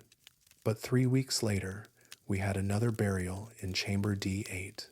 Different family, different casket, number 509. I delivered it myself, positioned it correctly in the adjacent vault space. Head east, foot west. The next morning, it had rotated, and so had Harold Brennan's vault. The concrete sealing his space showed stress cracks arranged in a circular pattern, like something underneath had twisted against the weight holding it down. I documented 6 more rotations over the next month. Every casket we placed in chamber D8 turned overnight, always 180 degrees. Always in that single frame flicker on the security cameras that happened too fast to see but slow enough to leave evidence. By December, we'd stopped using chamber D8 entirely. The chamber remained empty, the door locked, the security systems monitoring a space we'd abandoned. I thought that would be the end of it. Then casket 440 appeared in chamber E3, not a delivery, not a transfer. It just appeared one night in a completely different vault chamber, 40 feet from where it had been sealed in concrete 2 months earlier. The security footage showed that same single frame distortion at 2:23 a.m. Before it, empty vault space. After it, casket 440, positioned in the center of the chamber, foot facing east. We excavated Harold Brennan's original vault in chamber D8. The concrete was intact, the seal unbroken. But when we broke through, we found the space empty. No casket, no remains, nothing but the impression in the concrete where casket 440 had rested. It had moved through solid rock. I've lost count now of how many times we've found it in different chambers. 12, maybe 15 relocations in 4 months. Always overnight, always that single distorted frame, always rotated 180 degrees from how it should be positioned. We stopped trying to contain it. Instead, I've started mapping its movements, plotting which chambers it appears in, looking for patterns. There's a logic to it I don't understand, yet certain vault spaces it favors, certain dates it moves more frequently, and it's not just moving anymore. Last week, I reviewed footage from chamber F11, where casket 440 had appeared 3 days earlier. The playback was routine until I noticed something at the edge of the frame, a shadow that shouldn't exist given the fixed lighting in the vault. I enhanced the image and felt my stomach drop. The shadow was rotating, independently, cast by something inside the casket that was turning while the casket itself remained still. I've recommended sealing the entire vault system. The cemetery director is reviewing my proposal, consulting with engineers about the feasibility. Meanwhile, I continue my rounds, documenting each appearance of casket 440, photographing its position, noting the orientation. Last night, it appeared in chamber A1, the oldest chamber in our system, installed in 1947. I was doing my evening check when I found it. For the first time since this started, the casket wasn't rotated. It was positioned correctly. Head east, foot west, exactly as it should be, according to every burial tradition we follow. I photographed it, documented the placement, and left the chamber. This morning, when I checked chamber A1, the casket was gone.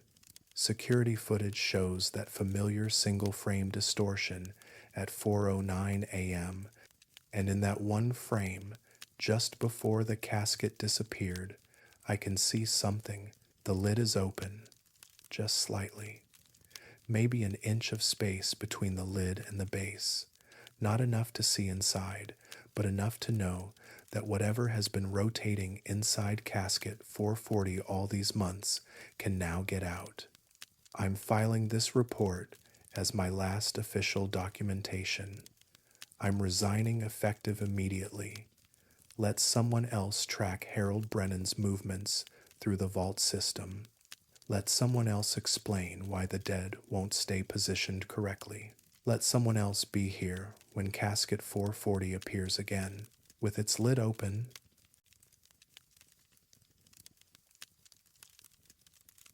I've worked graveyard shift long enough to know the difference between shadows and people. My name is Rafael Santos, and I have worked as night security at Lakeside Memorial Cemetery in Minneapolis, Minnesota for 16 years.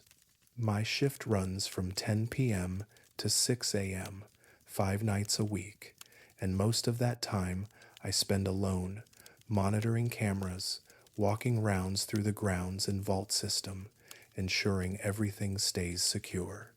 It's quiet work, solitary, the kind of job where you learn to trust your instincts about what belongs and what doesn't.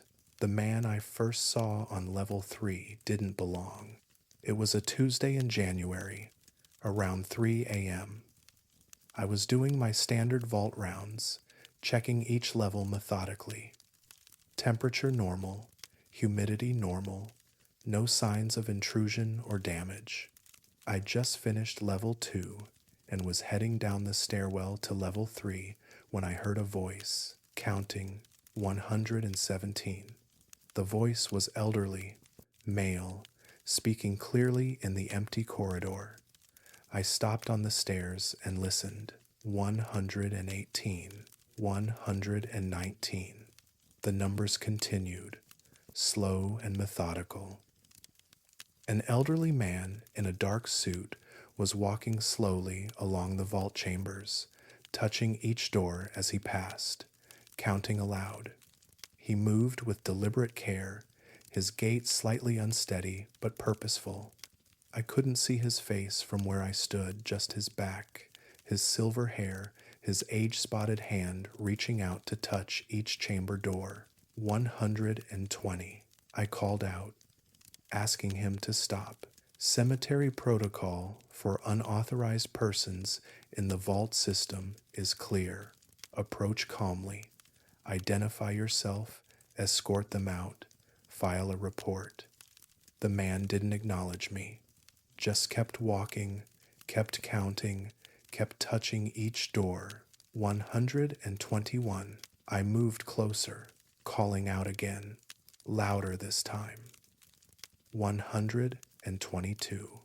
I was maybe 10 feet behind him when he stopped, stood perfectly still for a moment, his hand resting on the chamber door. Then he continued to the next one without turning around. 123. I reached out to touch his shoulder, to physically stop him and demand identification. My hand passed through empty air. The man wasn't there, but I could still hear him counting. 124.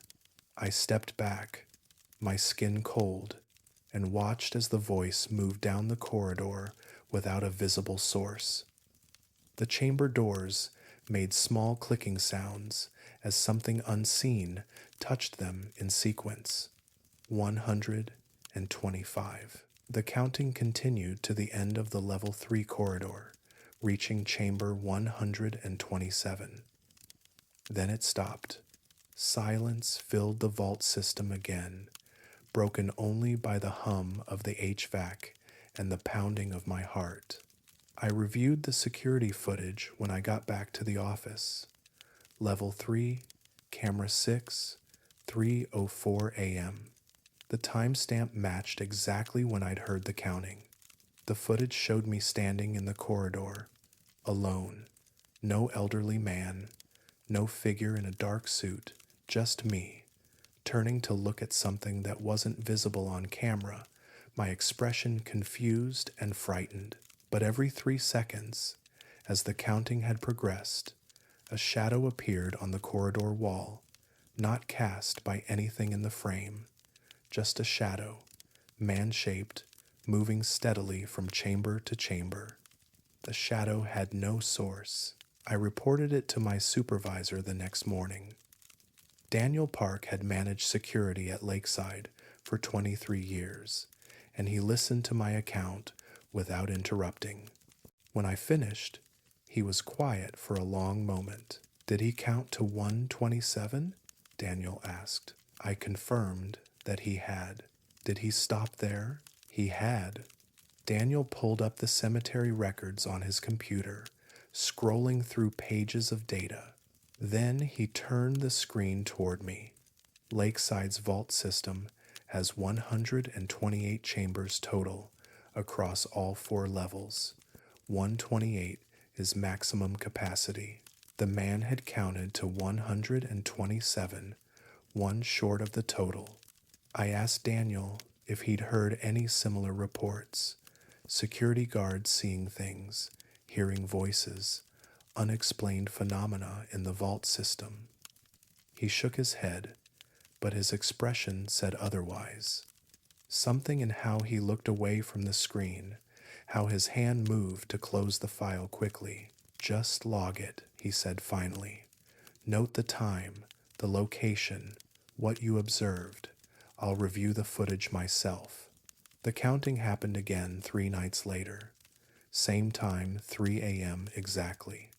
Same voice, same methodical progression through the chambers. I was on level 1 when it started, and I tracked the sound carefully. It was coming from level 2. I descended quickly, reaching level 2 just as the counting passed chamber 78. This time I saw him clearly. An elderly man, probably in his 80s, wearing a dark suit that looked decades out of style. His face was gaunt, deeply lined, his eyes focused on the chamber doors as he touched each one and counted. He moved with that same careful deliberation, like each number mattered, like the count had to be exact. I stood at the end of the corridor and watched him. Didn't approach, didn't call out, just observed. He counted all the chambers on level 2, his voice never wavering, never pausing. When he reached chamber 107, he turned the corner into the next corridor and continued. I followed at a distance. The man worked his way through every chamber on level 2, then descended to level 3. I stayed behind him, maintaining space, documenting with my phone's camera. The video showed the corridor, the chamber doors, my own shadow on the wall, nothing else. But I could see him, could hear him counting, could watch his hand reach out to touch each door. He finished level 3 at chamber 127 and stopped, stood completely still in front of that final door, his hand resting on the metal surface. For maybe 30 seconds, he didn't move. Then he turned around. I saw his face clearly for the first time. Hollow eyes, expression blank, mouth moving soundlessly. He looked directly at me, though I knew he couldn't actually see me. Couldn't be seeing me, because he wasn't really there. He walked toward me. I backed away, my rational mind screaming that this was impossible, that I was seeing something that couldn't exist. The man kept coming, his gait steady, his eyes fixed on where I stood. When he reached me, he stopped, stood close enough that I could have touched him if he'd been real. Close enough to see the details of his suit, the old-fashioned cut, the worn fabric, the small tears in the sleeve. He opened his mouth and whispered a number, 127. Then he was gone, not fading, not walking away, just absent, like he'd never been there at all. I reported it again. This time, Daniel pulled me into his office and closed the door. "The man you're seeing," he said quietly, "does he have a slight limp on his left side?" I confirmed that he did. Daniel opened a file cabinet and removed an old folder, yellowed with age. Inside were photographs, documents, architectural plans for the vault system from when it was constructed in the 1960s. He showed me a photograph, construction workers standing in front of the partially completed vault. In the center of the group, an elderly man in a dark suit. It was him, the counting man. His name was Arthur Pemberton, Daniel said. He was the architect who designed Lakeside's vault system. Obsessive about capacity, about making sure every chamber was accounted for. He died in 1974. Daniel pulled out another document, a death certificate. Arthur Pemberton, age 83, cause of death, cardiac arrest. Location, Lakeside Memorial Cemetery, vault system level 3.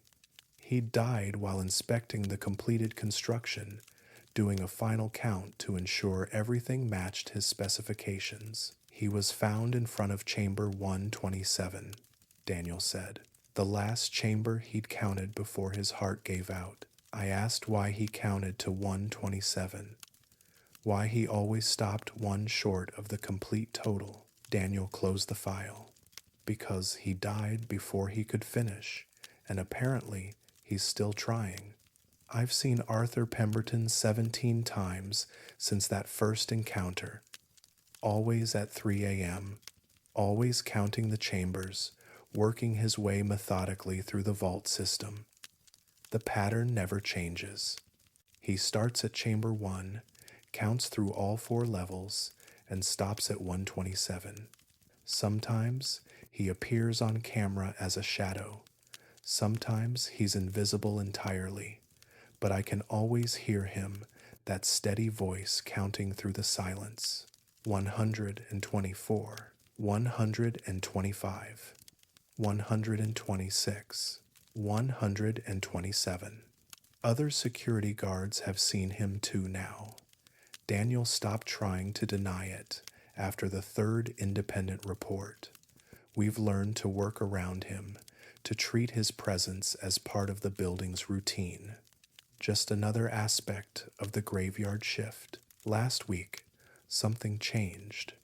I was on level 4, finishing my rounds, when I heard the counting start. Normal time, normal pattern. But this time, it didn't stop at 127, 128. The voice continued past where it always ended. I ran to level 3, then level 2. Tracking the sound, Arthur Pemberton stood in front of chamber 128, the last chamber in the entire vault system. He touched the door, held his hand there, whispered the number again, 128. Then he looked at me, really looked at me this time. Complete, he said, and then he was gone. I haven't seen him since. Haven't heard the counting at 3 a.m. The vault system is silent now during my rounds, empty except for the dead who are supposed to be there. But yesterday, Daniel pulled me aside. Raphael, I need you to check something in the records. Count how many occupied vault chambers we currently have at Lakeside. I counted them, went through every level, every corridor, verifying the burial logs against the physical chambers. 128. Exactly. We reached capacity last Tuesday, the same night Arthur Pemberton finished counting.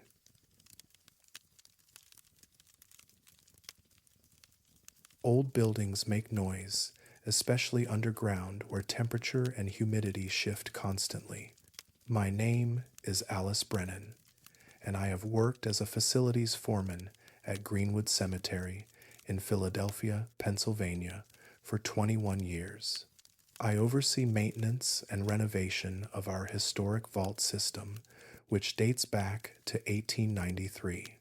Part of my job involves understanding the normal sounds of settling concrete, expanding metal, shifting foundations, the acoustic fingerprint of a structure aging gracefully beneath the earth. The sound I first heard in Section 9 wasn't normal settling.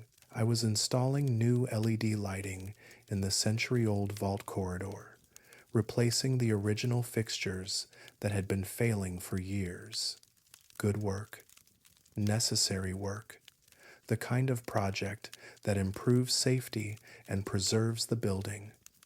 I'd been working late that November evening, trying to finish before the weekend. My crew had left at 5 p.m., leaving me alone to complete the final connections. At 11:47 p.m., The caskets started settling. Not one casket, all of them. The sound filled the corridor, simultaneously a deep, wooden creaking that resonated through the vault chambers like a note played on an enormous instrument. I stopped working, my hands frozen on the light fixture I was installing, and listened. Creaking, groaning, the sound of wood under stress, of joints adjusting, of weight redistributing. It came from every vault chamber in Section 9, echoing off the brick walls and vaulted ceiling. 48 caskets, all settling at exactly the same moment. The sound lasted 3 minutes. I timed it on my phone, standing motionless in the corridor, counting the seconds.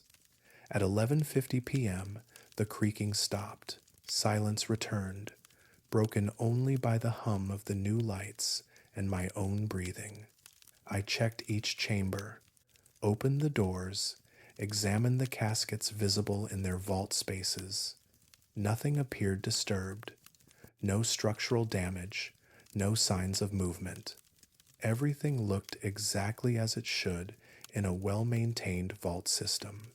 I convinced myself it was temperature related. A cold front moving through, concrete contracting, the metal vault liners responding to the change. Perfectly normal, perfectly explainable. The next night, I stayed late again to finish the lighting project. At 11:47 p.m., the settling sound returned. Same duration, 3 minutes exactly. Same simultaneous creaking from all 48 caskets. Same deep resonance that made the air feel thick and the walls feel closer.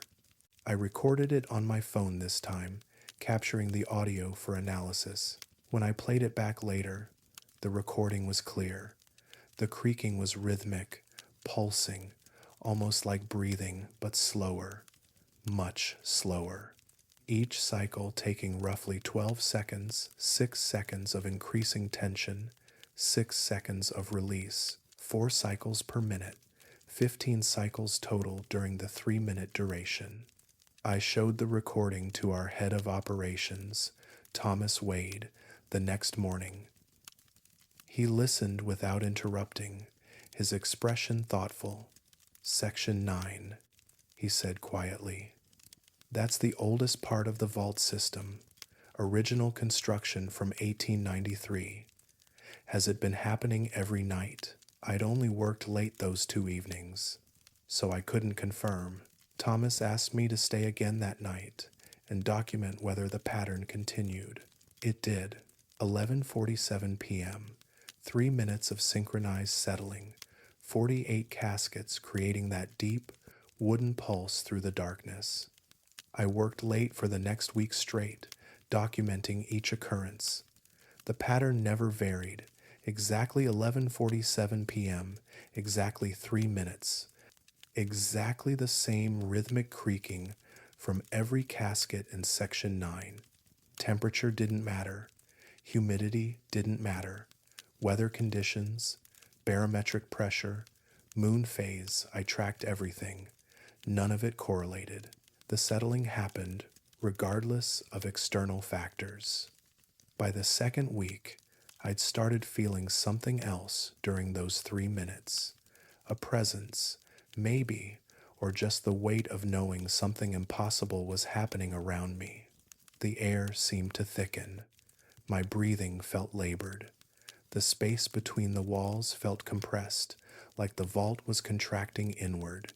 I brought Thomas down to experience it himself. We stood in the Section 9 corridor at 11:45 p.m., waiting. The vault was perfectly silent. Our footsteps had stopped echoing. Even the HVAC seemed muted. 11:47. The caskets began settling. Thomas's face went pale as the sound filled the corridor. He moved to the nearest chamber door, pressing his ear against it, listening to the creaking from inside. I watched him count under his breath, timing the rhythm like I had. When it stopped at 11:50, we stood in the silence for a long moment. That's not settling, Thomas said finally. That's coordinated. That's deliberate. He pulled the burial records for Section 9 that night. 48 occupied vault spaces, dating from 1894 to 1967. The section had been sealed after that, designated for historical preservation. No new burials in 56 years. Thomas spread the records across his desk, looking for patterns.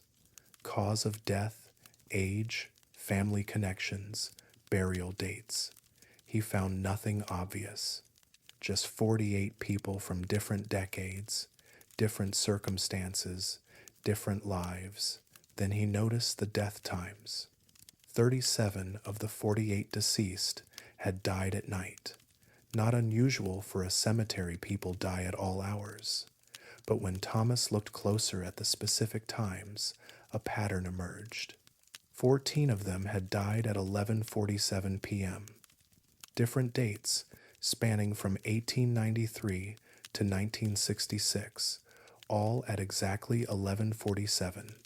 The probability of that happening by chance was astronomical.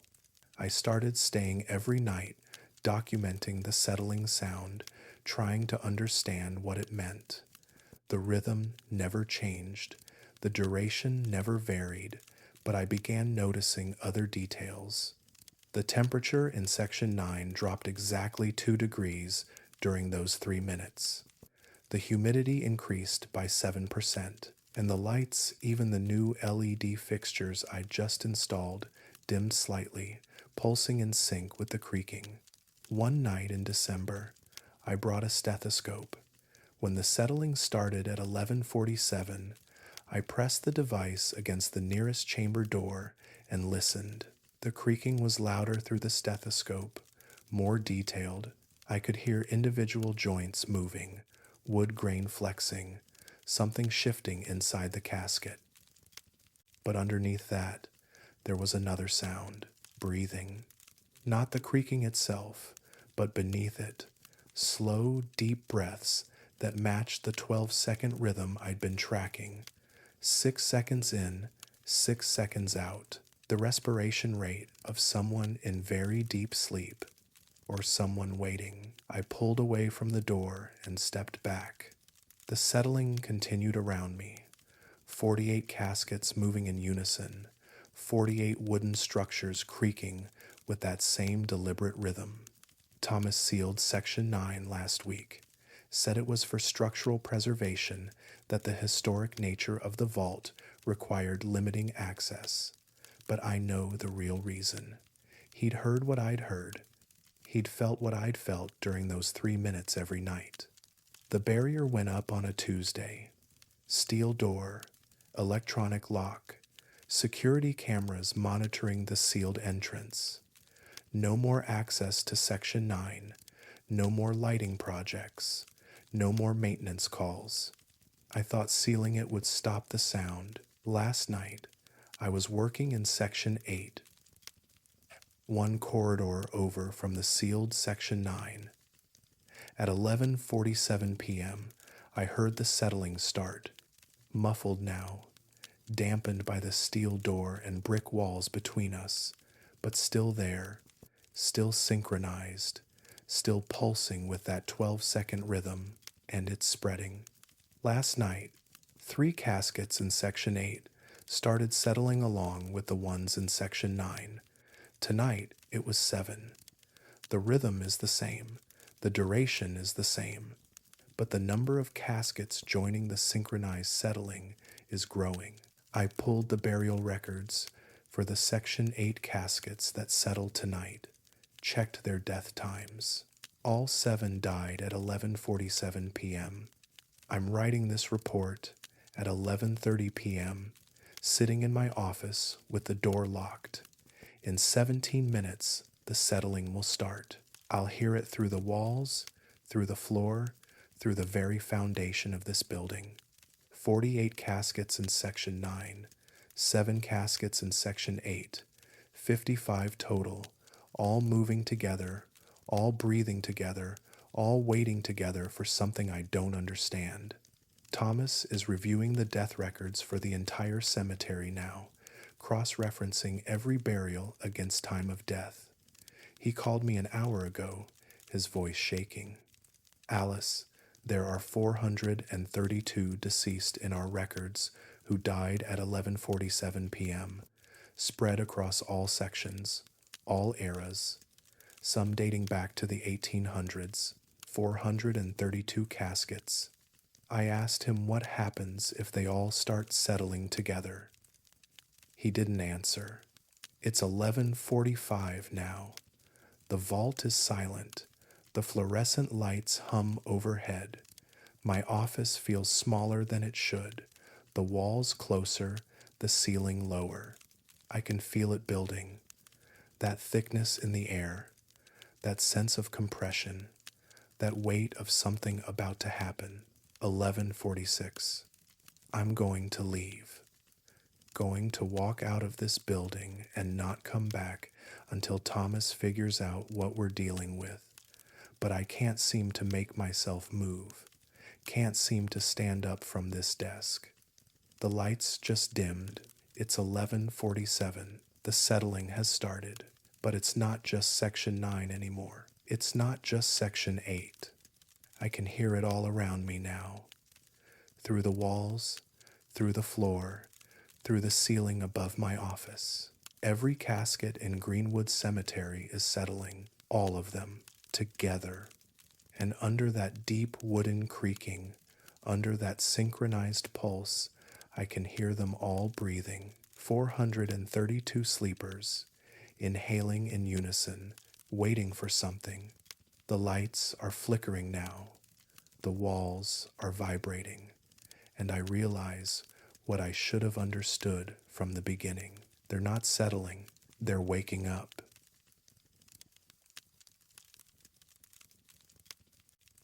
Security cameras don't predict the future, but Camera 8 does.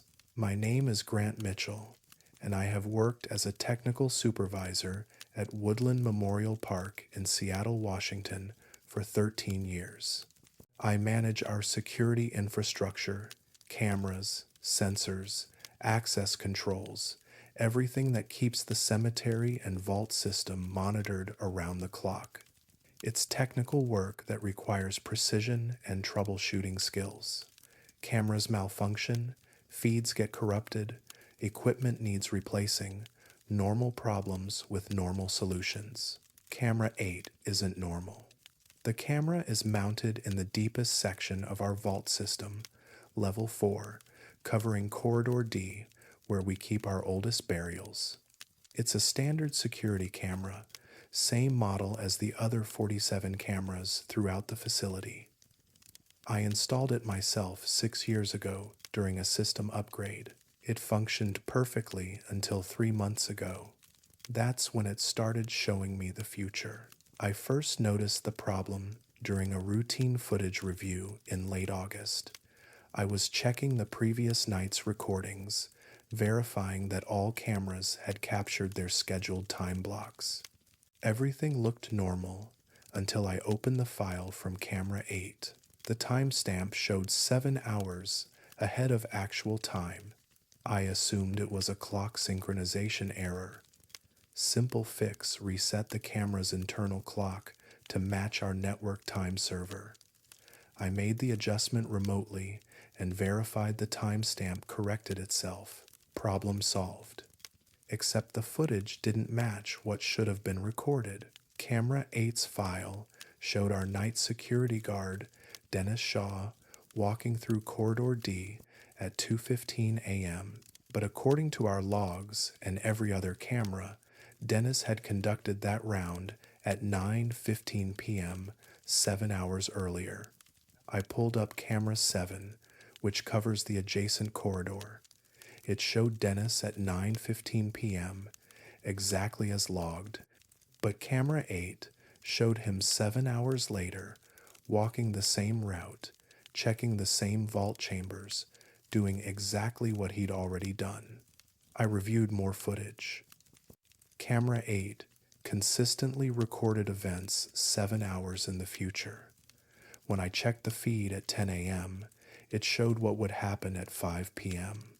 When I checked at noon, it showed 7 p.m. The offset was precise and unchanging. I replaced the camera. Identical model, fresh from the manufacturer, clean firmware installation. I mounted it in the exact same position and configured it to match our other units. Within 24 hours, it started showing footage from 7 hours ahead. I called the manufacturer, explained the issue to 3 different technical support specialists. They insisted it was impossible. Cameras record what's in front of them at the time of recording. They don't capture future events. It violates basic causality. But Camera 8 kept proving them wrong. I started documenting specific examples. At 11 a.m. on September 3rd, I watched Camera 8's live feed. It showed our facilities manager, Karen Price, walking through Corridor D with a repair crew examining a leaking vault chamber. But Karen was in a meeting with me at that moment. We were sitting in my office discussing next quarter's budget. 7 hours later, at 6 p.m., I watched Karen walk through Corridor D with a repair crew, examining the exact vault chamber I'd seen on Camera 8 that morning. Same clothes, same clipboard, same conversation I could hear through the audio pickup. I showed her the footage, played the 11 a.m. recording next to the 6 p.m. recording, identical, frame by frame, word for word, movement by movement. Karen went pale. Grant, that's impossible. I wasn't planning to check that vault until 3 hours ago. There was an emergency maintenance call. I made the decision at 3 p.m. to bring the crew down.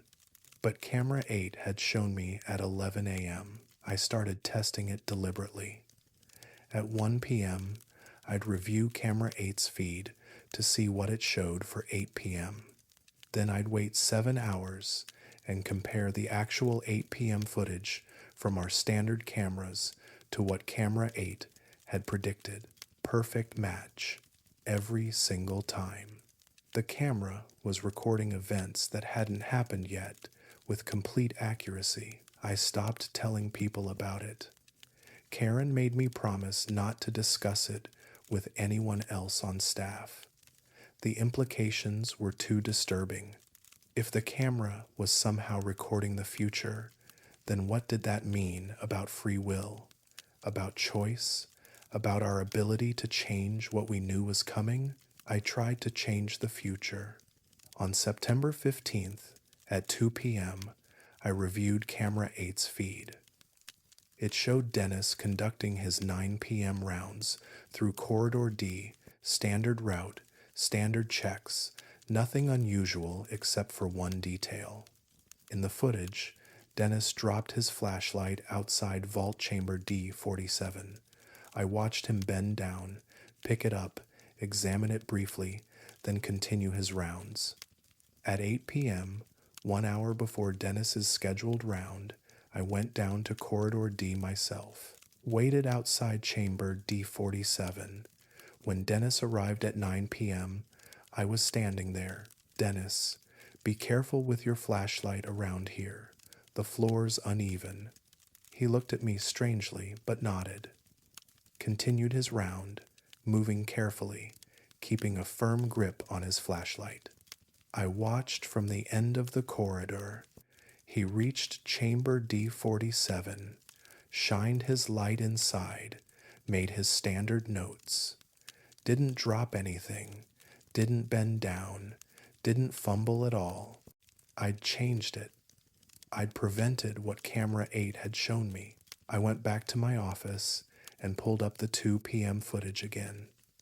The recording I'd watched 7 hours earlier, Dennis walking Corridor D at 9 p.m. The footage had changed.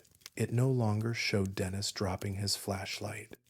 It showed me standing outside Chamber D47, warning Dennis about the floor, watching him complete his rounds without incident. Camera 8 hadn't predicted the original future. It had predicted the actual future, the one that included my attempt to change it. I tested it again and again over the next month. Different scenarios, different interventions. Every time, the footage adjusted to show what actually happened, incorporating my attempts to alter events into the prediction itself. The camera wasn't showing a possible future, it was showing the definite future, the only future, the one that would occur regardless of what I did, because what I did was already part of it. Last week, something worse happened. I was reviewing Camera 8's feed at 3 p.m., checking what it showed for 10 p.m. The footage was unusual. It showed Corridor D empty except for one figure standing motionless outside Chamber D52. Me, I watched myself stand there for 6 minutes, not moving, just staring at the vault chamber door. Then I saw myself reach for the door handle, pause, and pull my hand back. The footage me stood there for another minute, then turned and walked out of frame. I had no plans to go down to Corridor D at 10 p.m. No reason to visit Chamber D52. No maintenance scheduled, no issues reported. Nothing that would require my presence. But at 9:45 p.m., I got an alert. Temperature sensor malfunction in Corridor D. I needed to check it immediately. I walked down to Corridor D, turned the corner, and saw Chamber D52. The sensor malfunction was coming from inside that vault. I stood outside the door, exactly where Camera 8 had shown me standing. Felt myself pause exactly like the footage predicted. Reached for the handle exactly as I'd seen myself do, and stopped. I knew what happened next. I'd seen it. I pulled my hand back, stood there for exactly 60 more seconds, then turned and walked away, following a script written 7 hours earlier. I'm writing this at 4 p.m. It's October 23rd. In 7 hours, at 11 p.m., something happens on Camera 8's feed that I can't explain and don't want to believe. I've watched it 3 times now. The footage shows Corridor D at 11 p.m. tonight. Shows me entering the frame, walking to Chamber D52. Shows me opening the vault door, something I won't do, something I've decided absolutely not to do. The footage shows me stepping inside the vault chamber. The door closes behind me. I don't come back out. I've been sitting in my office for 2 hours, watching that clip on repeat, trying to find a way to change it, to avoid it, to break the pattern. But I already know the truth. I can't change what Camera 8 shows me. I can only live through it. It's 10:30 p.m. now. In 30 minutes, I'll walk down to Corridor D. I'll open Vault Chamber D52. I'll step inside. I don't know what's in there. I don't know why I'll enter. I don't know if I'll come back out. But Camera 8 knows. It's always known.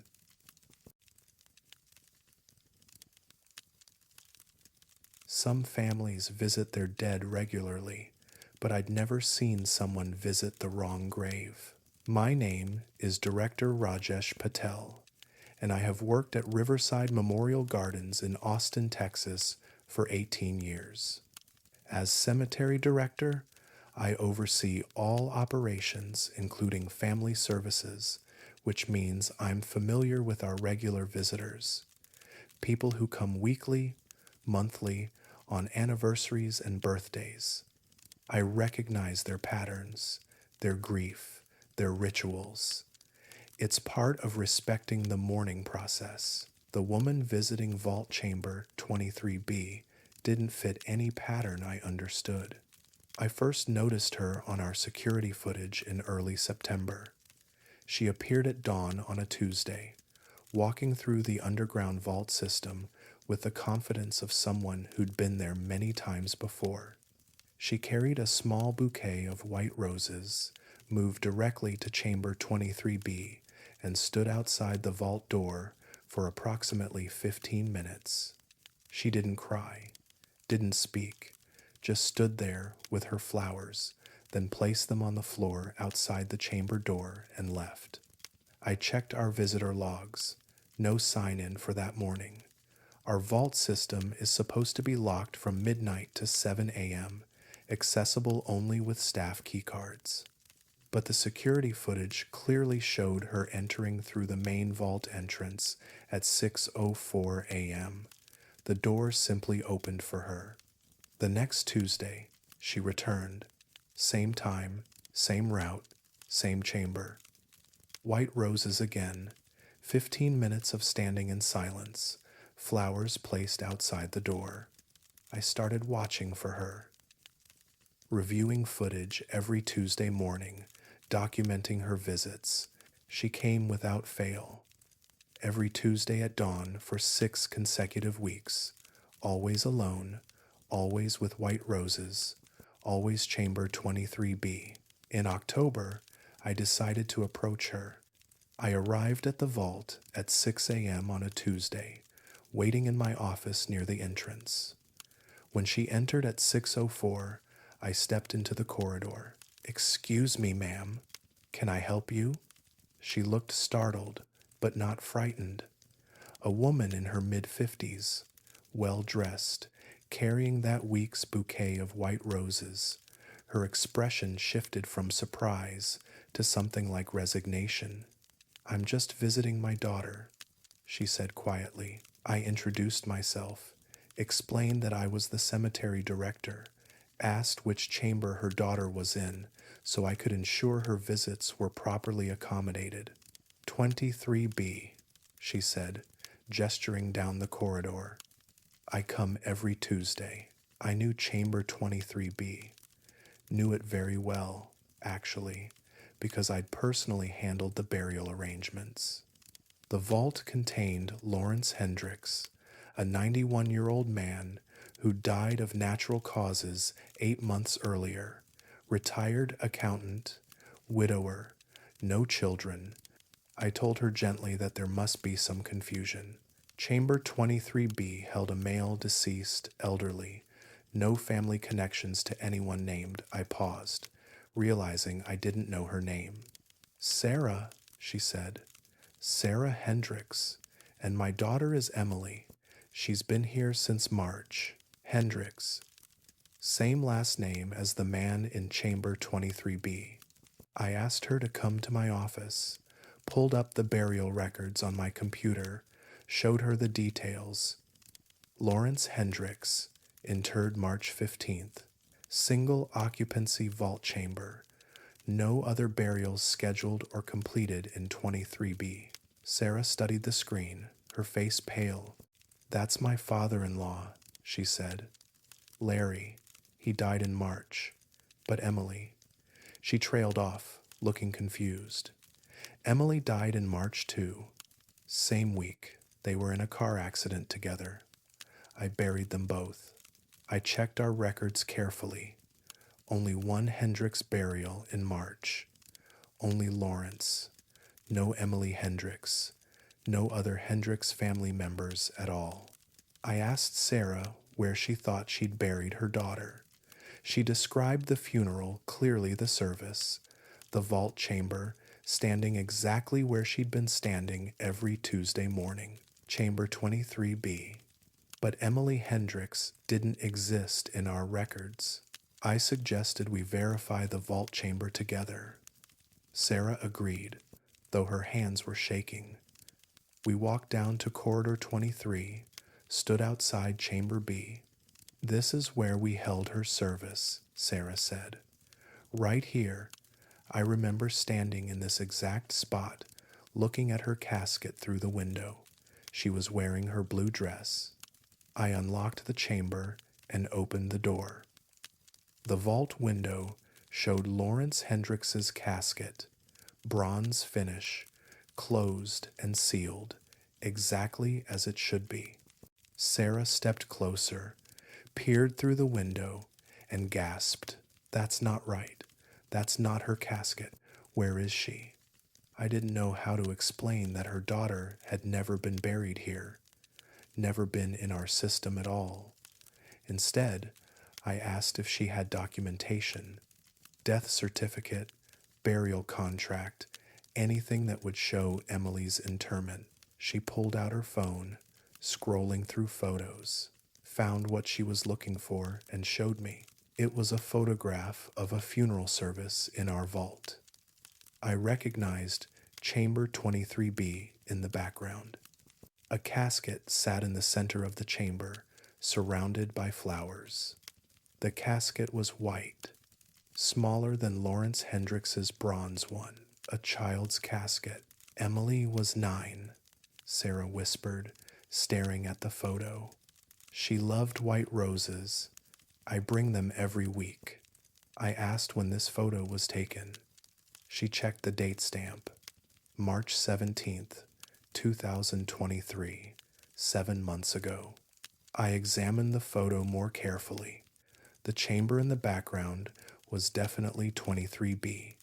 I recognized the specific brick pattern, the vault door design, the corridor beyond, but the casket in the foreground didn't match our records. We'd buried Lawrence Hendricks on March 15th. Chamber 23B had been sealed immediately after his service. No other burial had occurred there.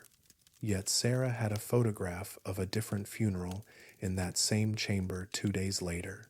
I spent the next week investigating, contacted other cemeteries in Austin, checked hospital records, searched for any documentation of Emily Hendricks's death, found nothing. No death certificate, no obituary, no record that Emily Hendricks had ever existed. But Sarah kept visiting. Every Tuesday at dawn, white roses in hand, standing outside chamber 23B for 15 minutes before leaving her flowers and departing. I started reviewing older security footage, went back to March, searching for evidence of Emily's funeral service. Found the footage from March 17th, the date Sarah's photograph was taken. The video showed chamber 23B on that date, showed a funeral service in progress, showed a white casket surrounded by flowers, exactly matching Sarah's photograph. But the timestamp was wrong. The funeral appeared to be happening at 6 a.m., the same time Sarah conducted her weekly visits. And the only person visible in the footage was Sarah herself, standing alone in the empty chamber, holding white roses, staring at something the camera couldn't see. I watched her stand there for 15 minutes in that March footage, watched her place flowers on the floor, watched her leave. The chamber had been empty. Lawrence Hendricks was already sealed in his vault space. There was no white casket, no service, no other mourners, just Sarah, visiting a daughter who wasn't there. I confronted her the next Tuesday, showed her the March footage, explained what I'd found.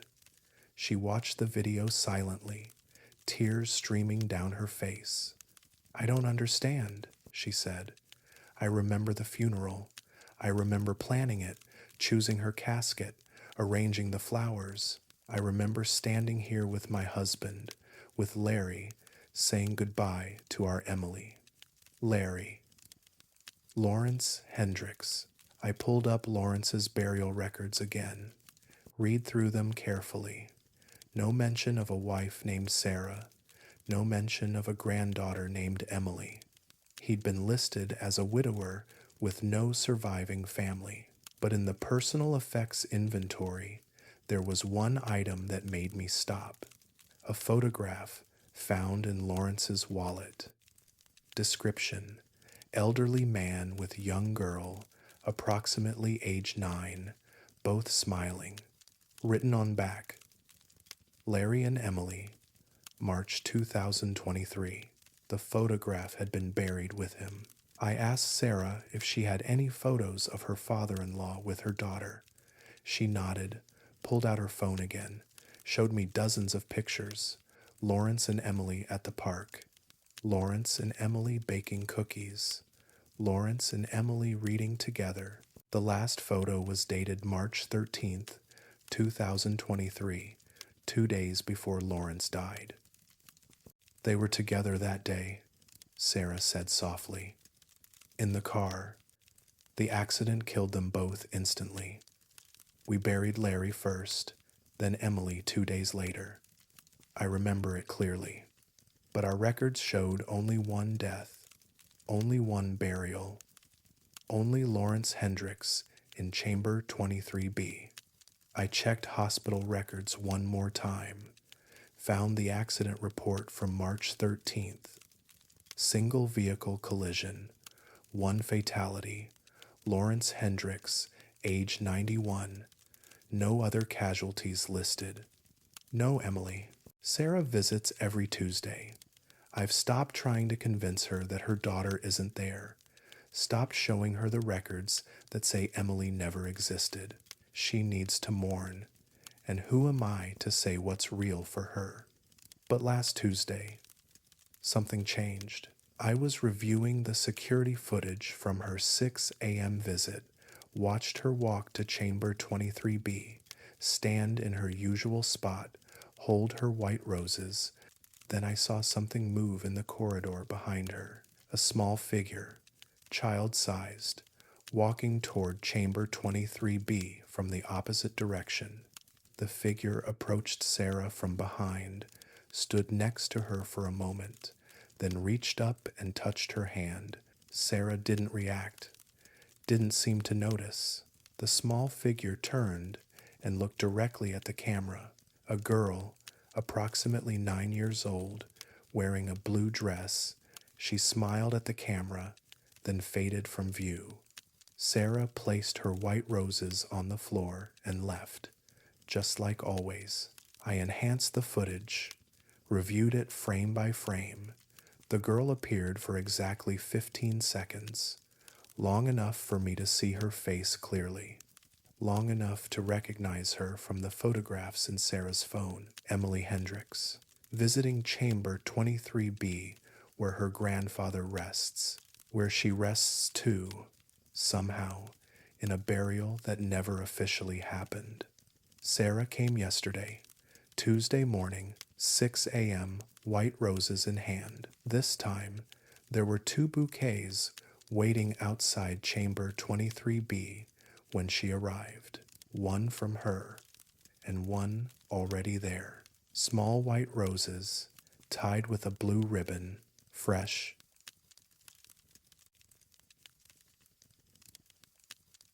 HVAC systems don't care about the dead. They just maintain temperature within programmed parameters. My name is Cole Dawson, and I have worked as an HVAC technician at Fairview Cemetery in Denver, Colorado for 9 years. I service the climate control systems for the entire facility, including the underground vault complex where temperature regulation is critical for preservation. Its technical work sensors, thermostats, airflow calculations, refrigerant levels, everything operates on precise specifications designed to maintain a consistent environment. Chamber 17C operates outside specifications. I first noticed the anomaly during routine maintenance in November. I was checking temperature logs across the vault system, verifying that all chambers maintained our standard range of 68 to 70 degrees Fahrenheit. Every chamber logged correctly except 17C, 34 degrees. I assumed sensor failure, checked the thermostat, tested the probe, verified the wiring. Everything functioned normally. The sensor was accurately reporting 34 degrees inside chamber 17C. But that temperature was impossible. Our HVAC system doesn't have cooling capacity to drop a chamber that low. The best it can do is match ambient ground temperature, which in that section of the vault runs around 65 degrees year-round. I went down to verify the reading manually, brought my portable temperature probe, my thermal camera, my full diagnostic kit, opened chamber 17C, and stepped inside. The cold hit immediately. Not quite freezing, but close enough that my breath fogged in the air. I could feel it through my jacket, through my work shirt, settling into my bones. I checked my portable probe. 34 degrees, exactly what the system reported. The chamber held a single occupied vault space, standard bronze casket, sealed 3 weeks earlier. I checked the burial records on my tablet. Margaret Chen, 76 years old, died of pneumonia. Nothing unusual about the case. I examined the chamber's HVAC connections. The supply duct fed properly conditioned air at 68 degrees. I could feel the warm air flowing from the register. But somehow, by the time it circulated through the chamber, the temperature dropped 34 degrees. Thermodynamically impossible. I called my supervisor, Richard Hayes. He came down with additional equipment, ran his own tests, got the same results. Warm air entering, cold chamber persisting. No mechanical explanation. Could be a draft, Richard suggested. We tested for leaks, smoke sticks, pressure differentials, infrared scanning. The chamber was sealed tight. No drafts, no infiltration, no external air source. The cold was generating internally. Richard decided to monitor it.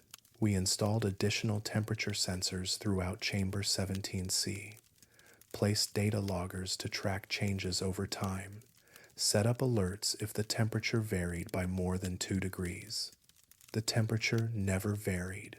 34 degrees, constant, regardless of season or HVAC system output. We could pump in air at 80 degrees, and within minutes, the chamber would stabilize at 34.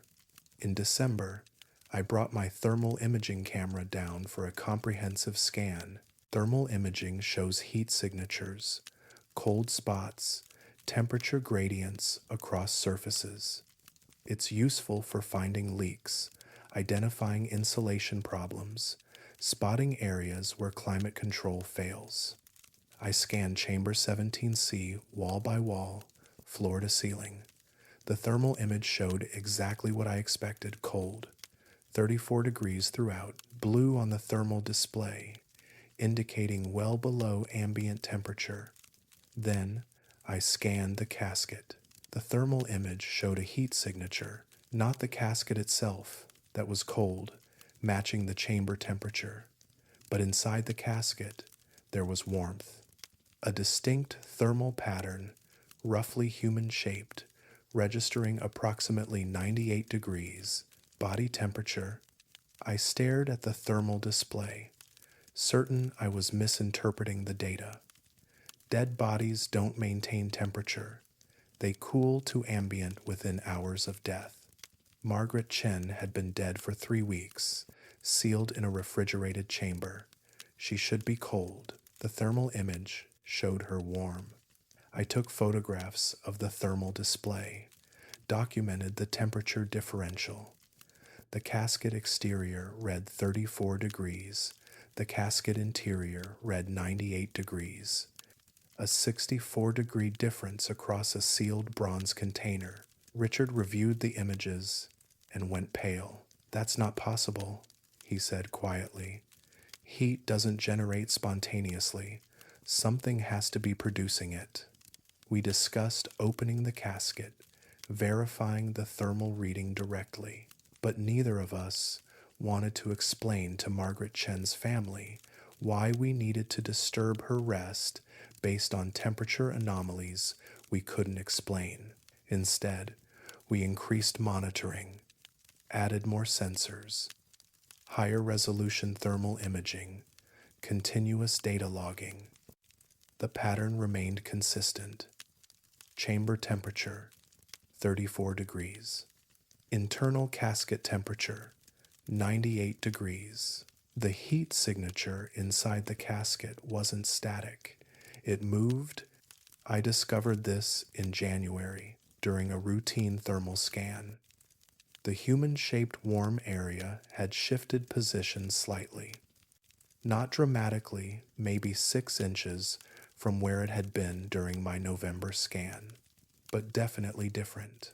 I started scanning weekly. Each time, the thermal signature had moved.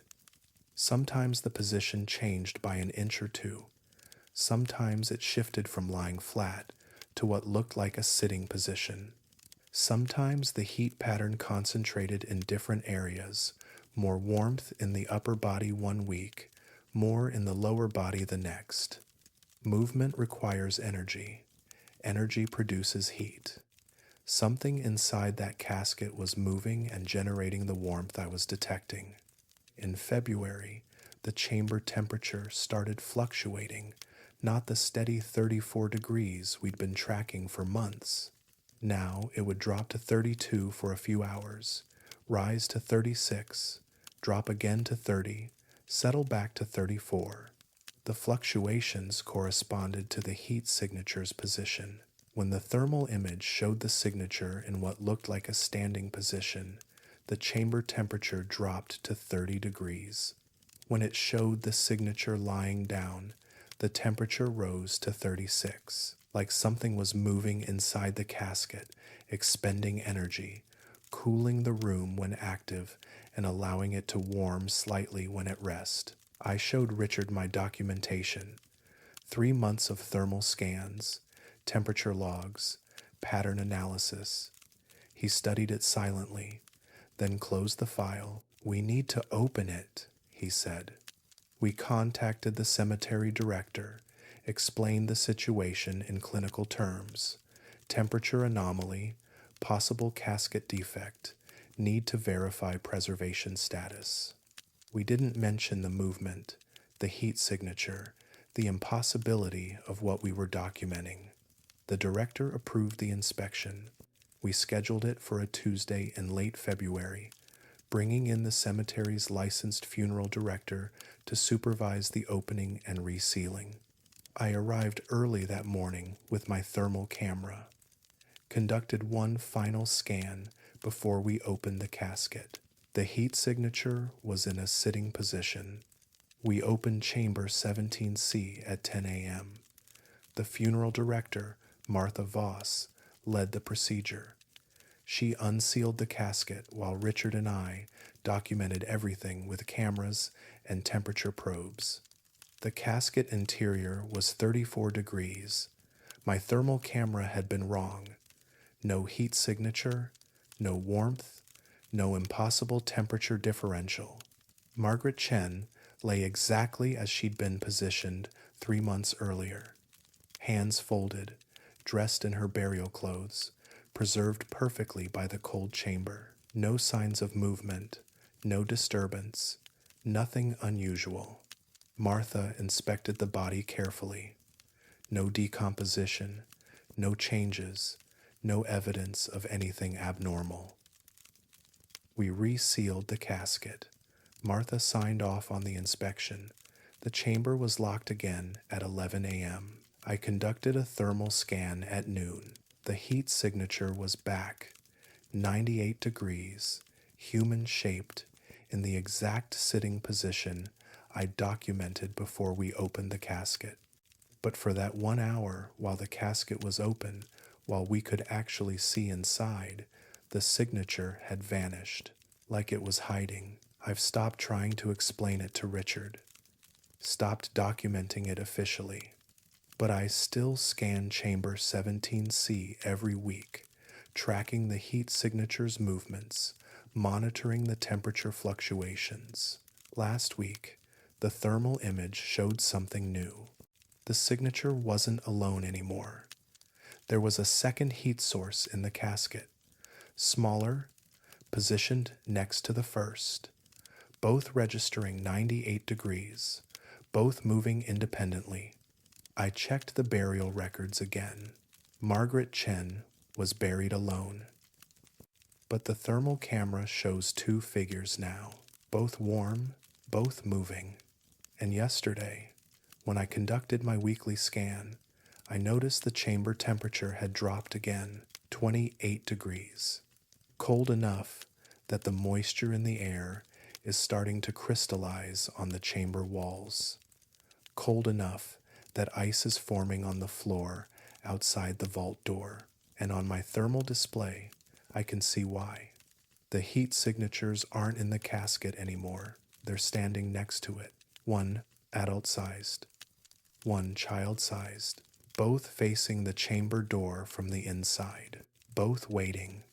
I don't know what happens when that chamber door opens next time. I don't know what walks out when chamber 17C finally gets warm enough, but I know I won't be there to see it. I'm resigning today. Let someone else monitor the temperature. Let someone else explain why the dead are warm while everything around them freezes.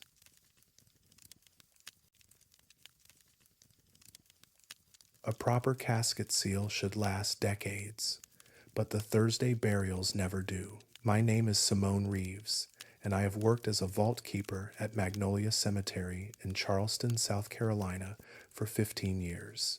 My responsibility is maintaining the integrity of our vault system, monitoring environmental conditions, inspecting seals, ensuring that everything remains secure and preserved exactly as families expect.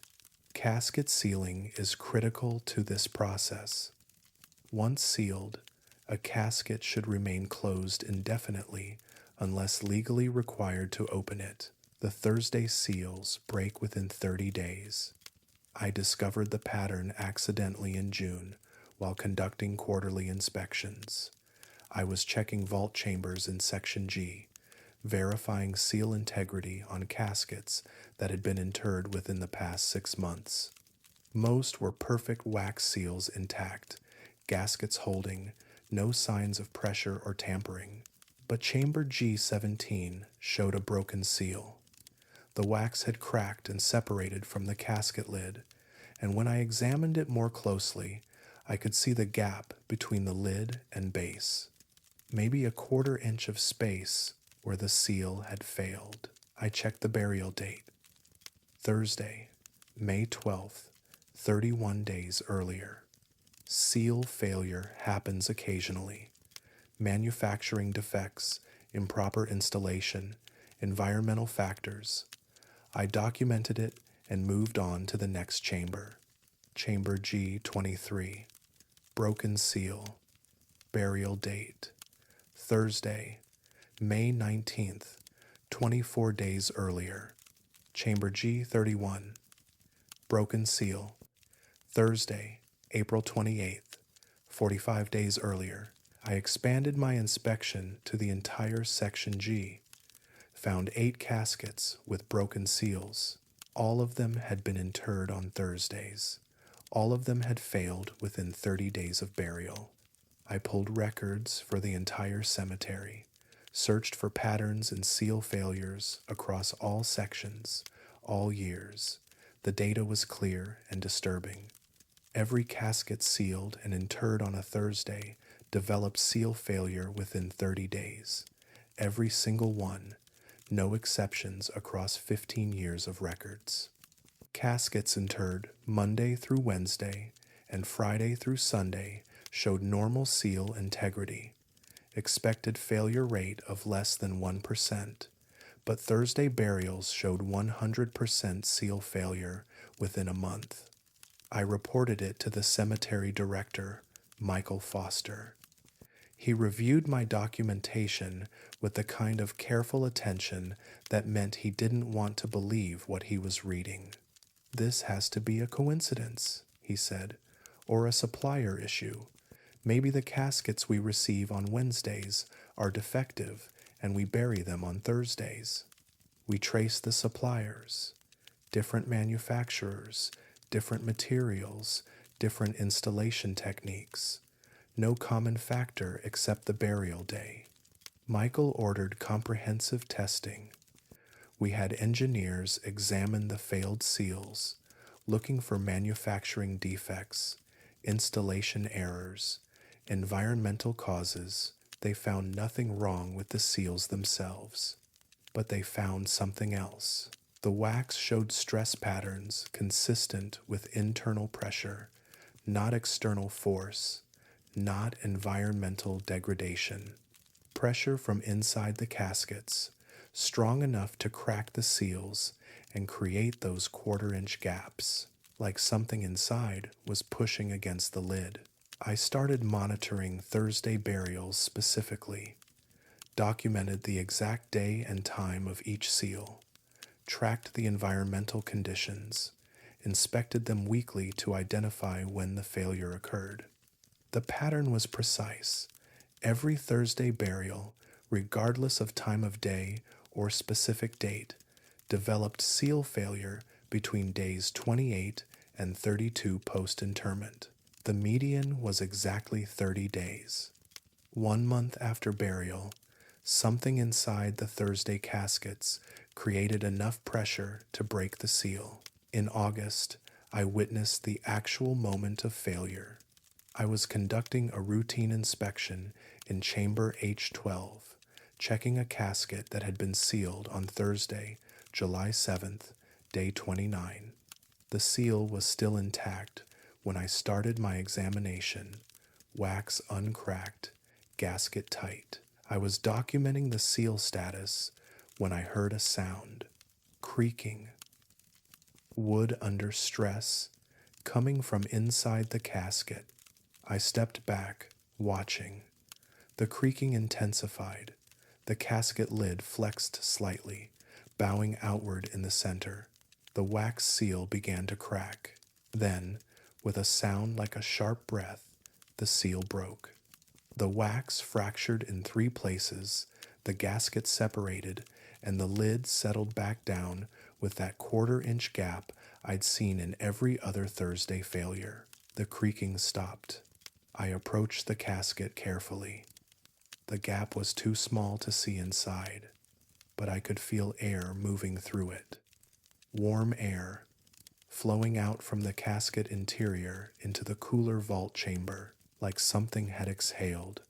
I documented everything, photographed the broken seal, measured the gap, noted the exact time of failure. Day 29, 3:15 p.m. When I submitted my report, Michael called me into his office. "Simone, I need you to understand something. What you're documenting, it's impossible. Dead bodies don't create internal pressure.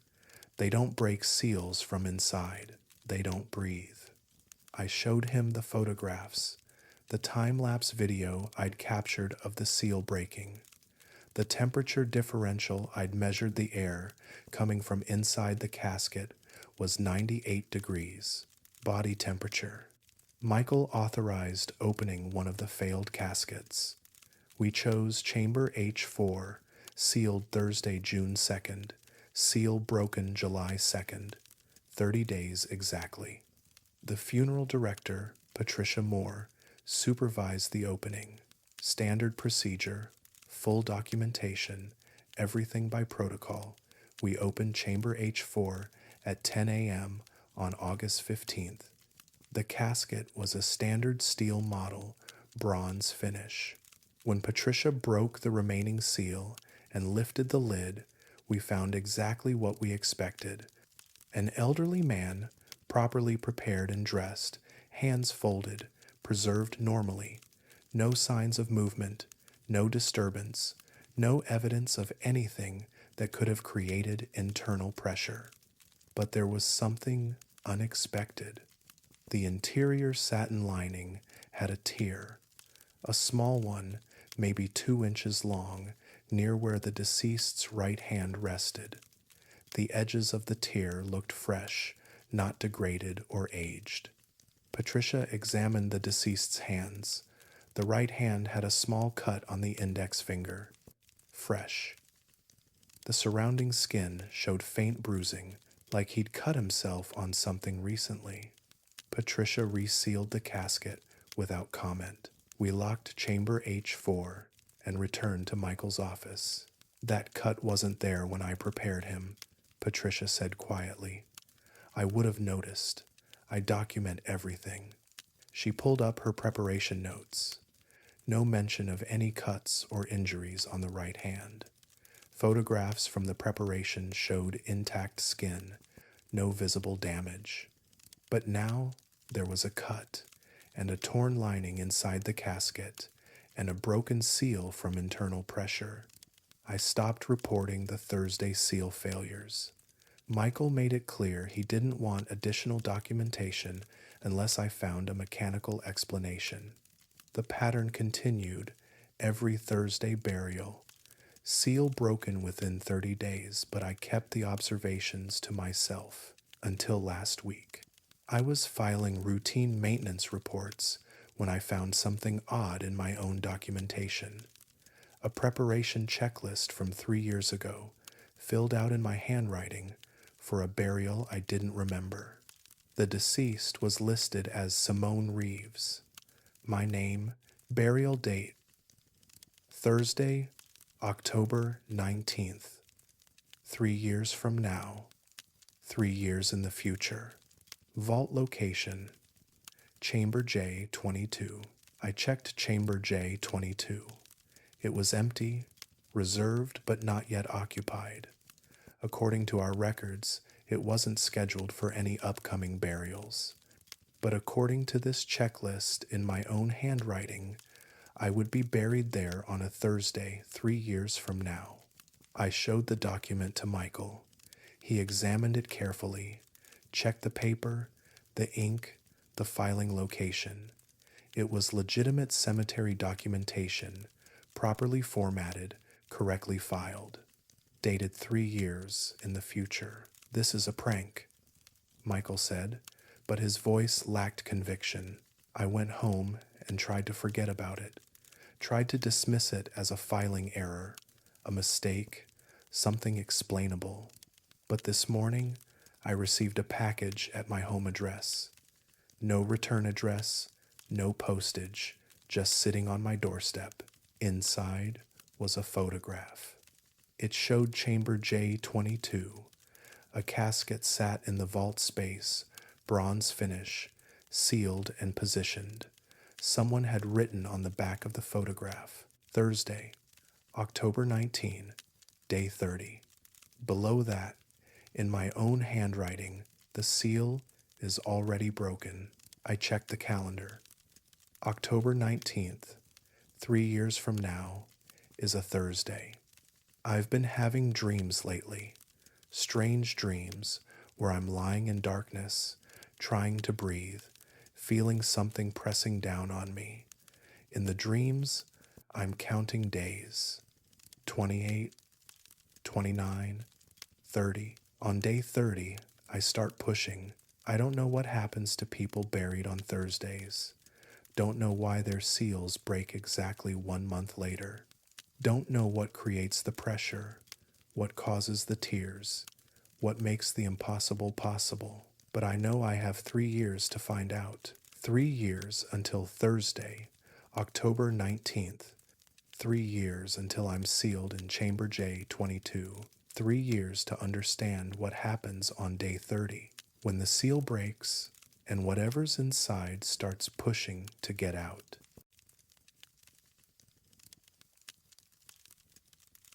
Every cemetery has spaces that never get used, but there's usually a reason written in the records.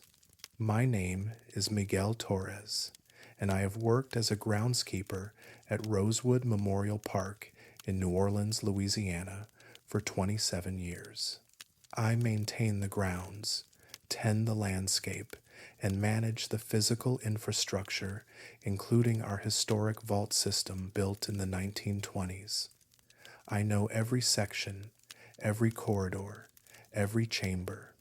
I've walked these underground passages thousands of times, maintaining what families expect to remain forever. The last chamber has remained empty since 1923. It's located at the furthest end of Corridor E, the deepest section of the vault system, Chamber E32, structurally sound according to all inspections. Properly built, correctly ventilated, meeting all specifications for burial use. But in 99 years, no one has ever been interred there. The cemetery records simply note, not available for occupancy. I asked about it once. maybe 15 years ago, when I was newer to the job. Asked my supervisor why we maintained a perfectly good chamber that we never used. He told me there were historical reasons, something about the original construction, not to worry about it. Last month, I found the original construction notes. I was organizing old files in the basement office, consolidating records for digitization.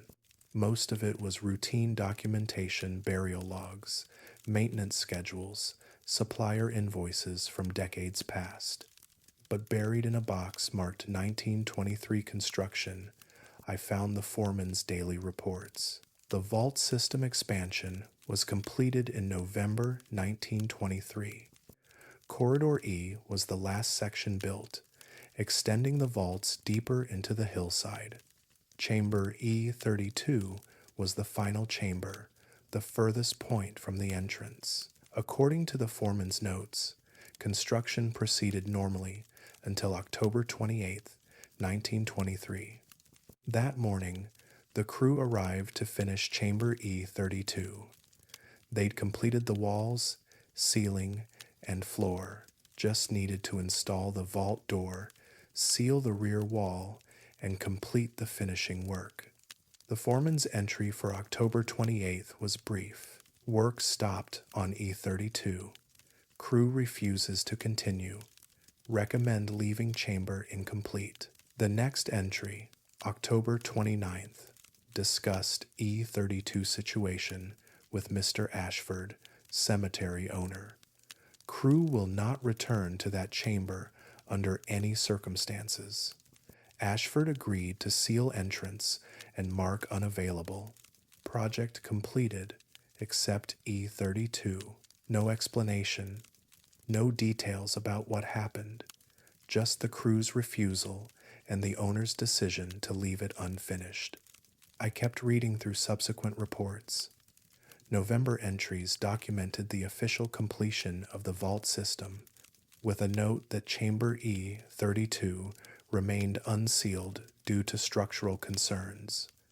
But the structural inspection reports showed no issues. The chamber was sound. In December 1923, someone had handwritten a note in the margin of the final inspection report. They heard it too. Best to leave it closed. I should have stopped there, filed the papers, returned to my normal work, forgotten about a chamber that had been sitting empty for 99 years for reasons no one could explain anymore. Instead, I went down to Corridor E. The vault system is quiet during the day. Most families visit in late morning or afternoon, and by the time I descended at 4 p.m., the corridors were empty. My footsteps echoed off brick walls as I walked the length of Corridor E, past chambers occupied for decades, toward the furthest end where Chamber E32 waited. The chamber door was different from the others. Older, original construction, made of thick iron instead of the modern steel doors installed elsewhere. A heavy padlock secured it, rusted from age, but still functional. I had the master key. Part of my job was accessing all areas for maintenance. I unlocked the padlock, feeling the mechanism stick and resist before finally releasing. The door swung inward with a groan of metal on metal. Chamber E32 was empty. No casket, no vault installation, just bare brick walls and a concrete floor. Exactly as the construction crew had left it 99 years ago. The rear wall was different. While the side walls and ceiling were finished brick, the rear wall was rough concrete, unpainted and unsealed, like the crew had stopped mid-project and never returned. I stepped inside. The chamber was maybe 12 feet deep, 8 feet wide, standard dimensions. The air smelled old, stale, undisturbed for decades. Dust covered every surface. I walked to the rear wall and examined it closely. The concrete was thick, probably 2 feet deep based on the construction standards of that era. Beyond it should be solid earth. The chamber backed onto the hillside into undisturbed ground. I pressed my hand against the concrete. It was cool, rough under my palm, and then I felt it. Vibration, faint but distinct, coming from behind the wall. I pulled my hand back, listening. Nothing. Complete silence. I pressed my palm to the concrete again, concentrating. The vibration returned, rhythmic, like something striking the other side of the wall from behind. 3 slow knocks, a pause, 3 more knocks. Knock, knock, knock, pause. Knock, knock, knock. I stepped away from the wall. The chamber was silent again, but my heart was pounding. I'd felt it clearly. Something behind 2 feet of concrete and solid earth, knocking. I left chamber E32, locked the iron door, and went to find the oldest employee at Rosewood. That was Samuel Price, 89 years old, who'd worked at the cemetery since the 1950s. If anyone remembered the stories about E32, it would be Samuel. I found him in the main office, reviewing burial schedules. When I mentioned Chamber E32, his expression changed. "You went down there?" I confirmed that I had. Samuel was quiet for a long moment. Then he pulled a worn notebook from his desk drawer, the kind of personal journal people keep for thoughts they don't share officially. "My father worked here," Samuel said. "Started in 1937. He told me about E32 when I was young. Said the construction crew heard knocking from behind the rear wall while they were working. Thought maybe they'd broken through into a natural cave, something hollow on the other side." He flipped through his notebook, finding a page covered in his father's handwriting. "They stopped work and investigated, brought in engineers, surveyors, mining specialists. No cave, no hollow space, just solid earth for hundreds of feet. But they could all hear the knocking. 3 knocks, pause, 3 more knocks, coming from somewhere that shouldn't exist." Samuel looked at me seriously. "The crew refused to finish the chamber. Said whatever was knocking wasn't natural, wasn't something they wanted to dig toward. The cemetery owner agreed. They sealed that section and never spoke about it again." I asked if the knocking had continued over the years. Samuel nodded. "My father checked on it sometimes. Said the knocking was always there if you listened carefully. Always the same pattern. He told me to stay away from E32. Said some things are better left alone." I thanked Samuel and returned to my work. Tried to forget about the empty chamber, the knocking from behind the wall, the crew that had walked away 99 years ago. But I kept thinking about it. Kept wondering what was behind that concrete wall, what had been knocking since at least 1923, what was still knocking now. Last week, I went back to Chamber E32, brought a stethoscope this time, the kind doctors use. I wanted to hear the knocking clearly, document it properly. I pressed the stethoscope against the rear wall and listened. The knocking was immediate. 3 sharp impacts, pause, 3 more, clear and distinct through the stethoscope. But I heard something else too. Scraping, like something was dragging across stone on the other side of the wall, and beneath that, a sound that might have been breathing. Slow, labored, patient. I listened for 5 minutes. The pattern never changed. 3 knocks, scraping, breathing. 3 knocks, scraping, breathing. Then I heard something new. A voice. Faint, distorted by distance and concrete, but definitely a voice. Speaking words I couldn't quite understand. The cadence was wrong, the language unfamiliar, but the tone was clear. Pleading. I pulled the stethoscope away and left the chamber. Haven't been back since. This morning, I found a note on my desk, handwritten, no signature, E32 rear wall showing cracks. Schedule repair before failure. I checked with our maintenance supervisor. He didn't write it. No one authorized any inspection of E32. No one reported any cracks. I went down to Corridor E at noon, unlocked the iron door, approached the rear wall. There were cracks, fresh ones, radiating from the center of the concrete like a spider web, small now, but growing. I could see where the concrete had shifted slightly, creating gaps between the fracture lines, and through the largest crack, maybe a quarter-inch wide, something was visible. Darkness, not the darkness of earth or rock, a different kind of darkness, a hollow space that shouldn't exist behind that wall. I pressed my ear to the crack. The knocking stopped. The breathing stopped. The scraping stopped. Complete silence from the other side. Then, through the quarter-inch gap, something whispered. One word. Clear enough that I understood it despite the distance, despite the concrete, despite the impossibility. Soon. The cracks are spreading. I measured them this afternoon, growing approximately 1 inch per day. At this rate, the rear wall of chamber E32 will fail completely in 6 weeks. I've reported it to the cemetery director, recommended immediate structural reinforcement. He's reviewing my request, but I don't think reinforcement will matter. Whatever has been knocking since 1923 is almost through. The construction crew knew. They heard it and walked away. Samuel's father knew. He checked on it and warned his son to stay away. And now I know. In 6 weeks, the rear wall of chamber E32 will collapse, and whatever's been waiting behind it for 99 years will finally be free. I can hear it even now.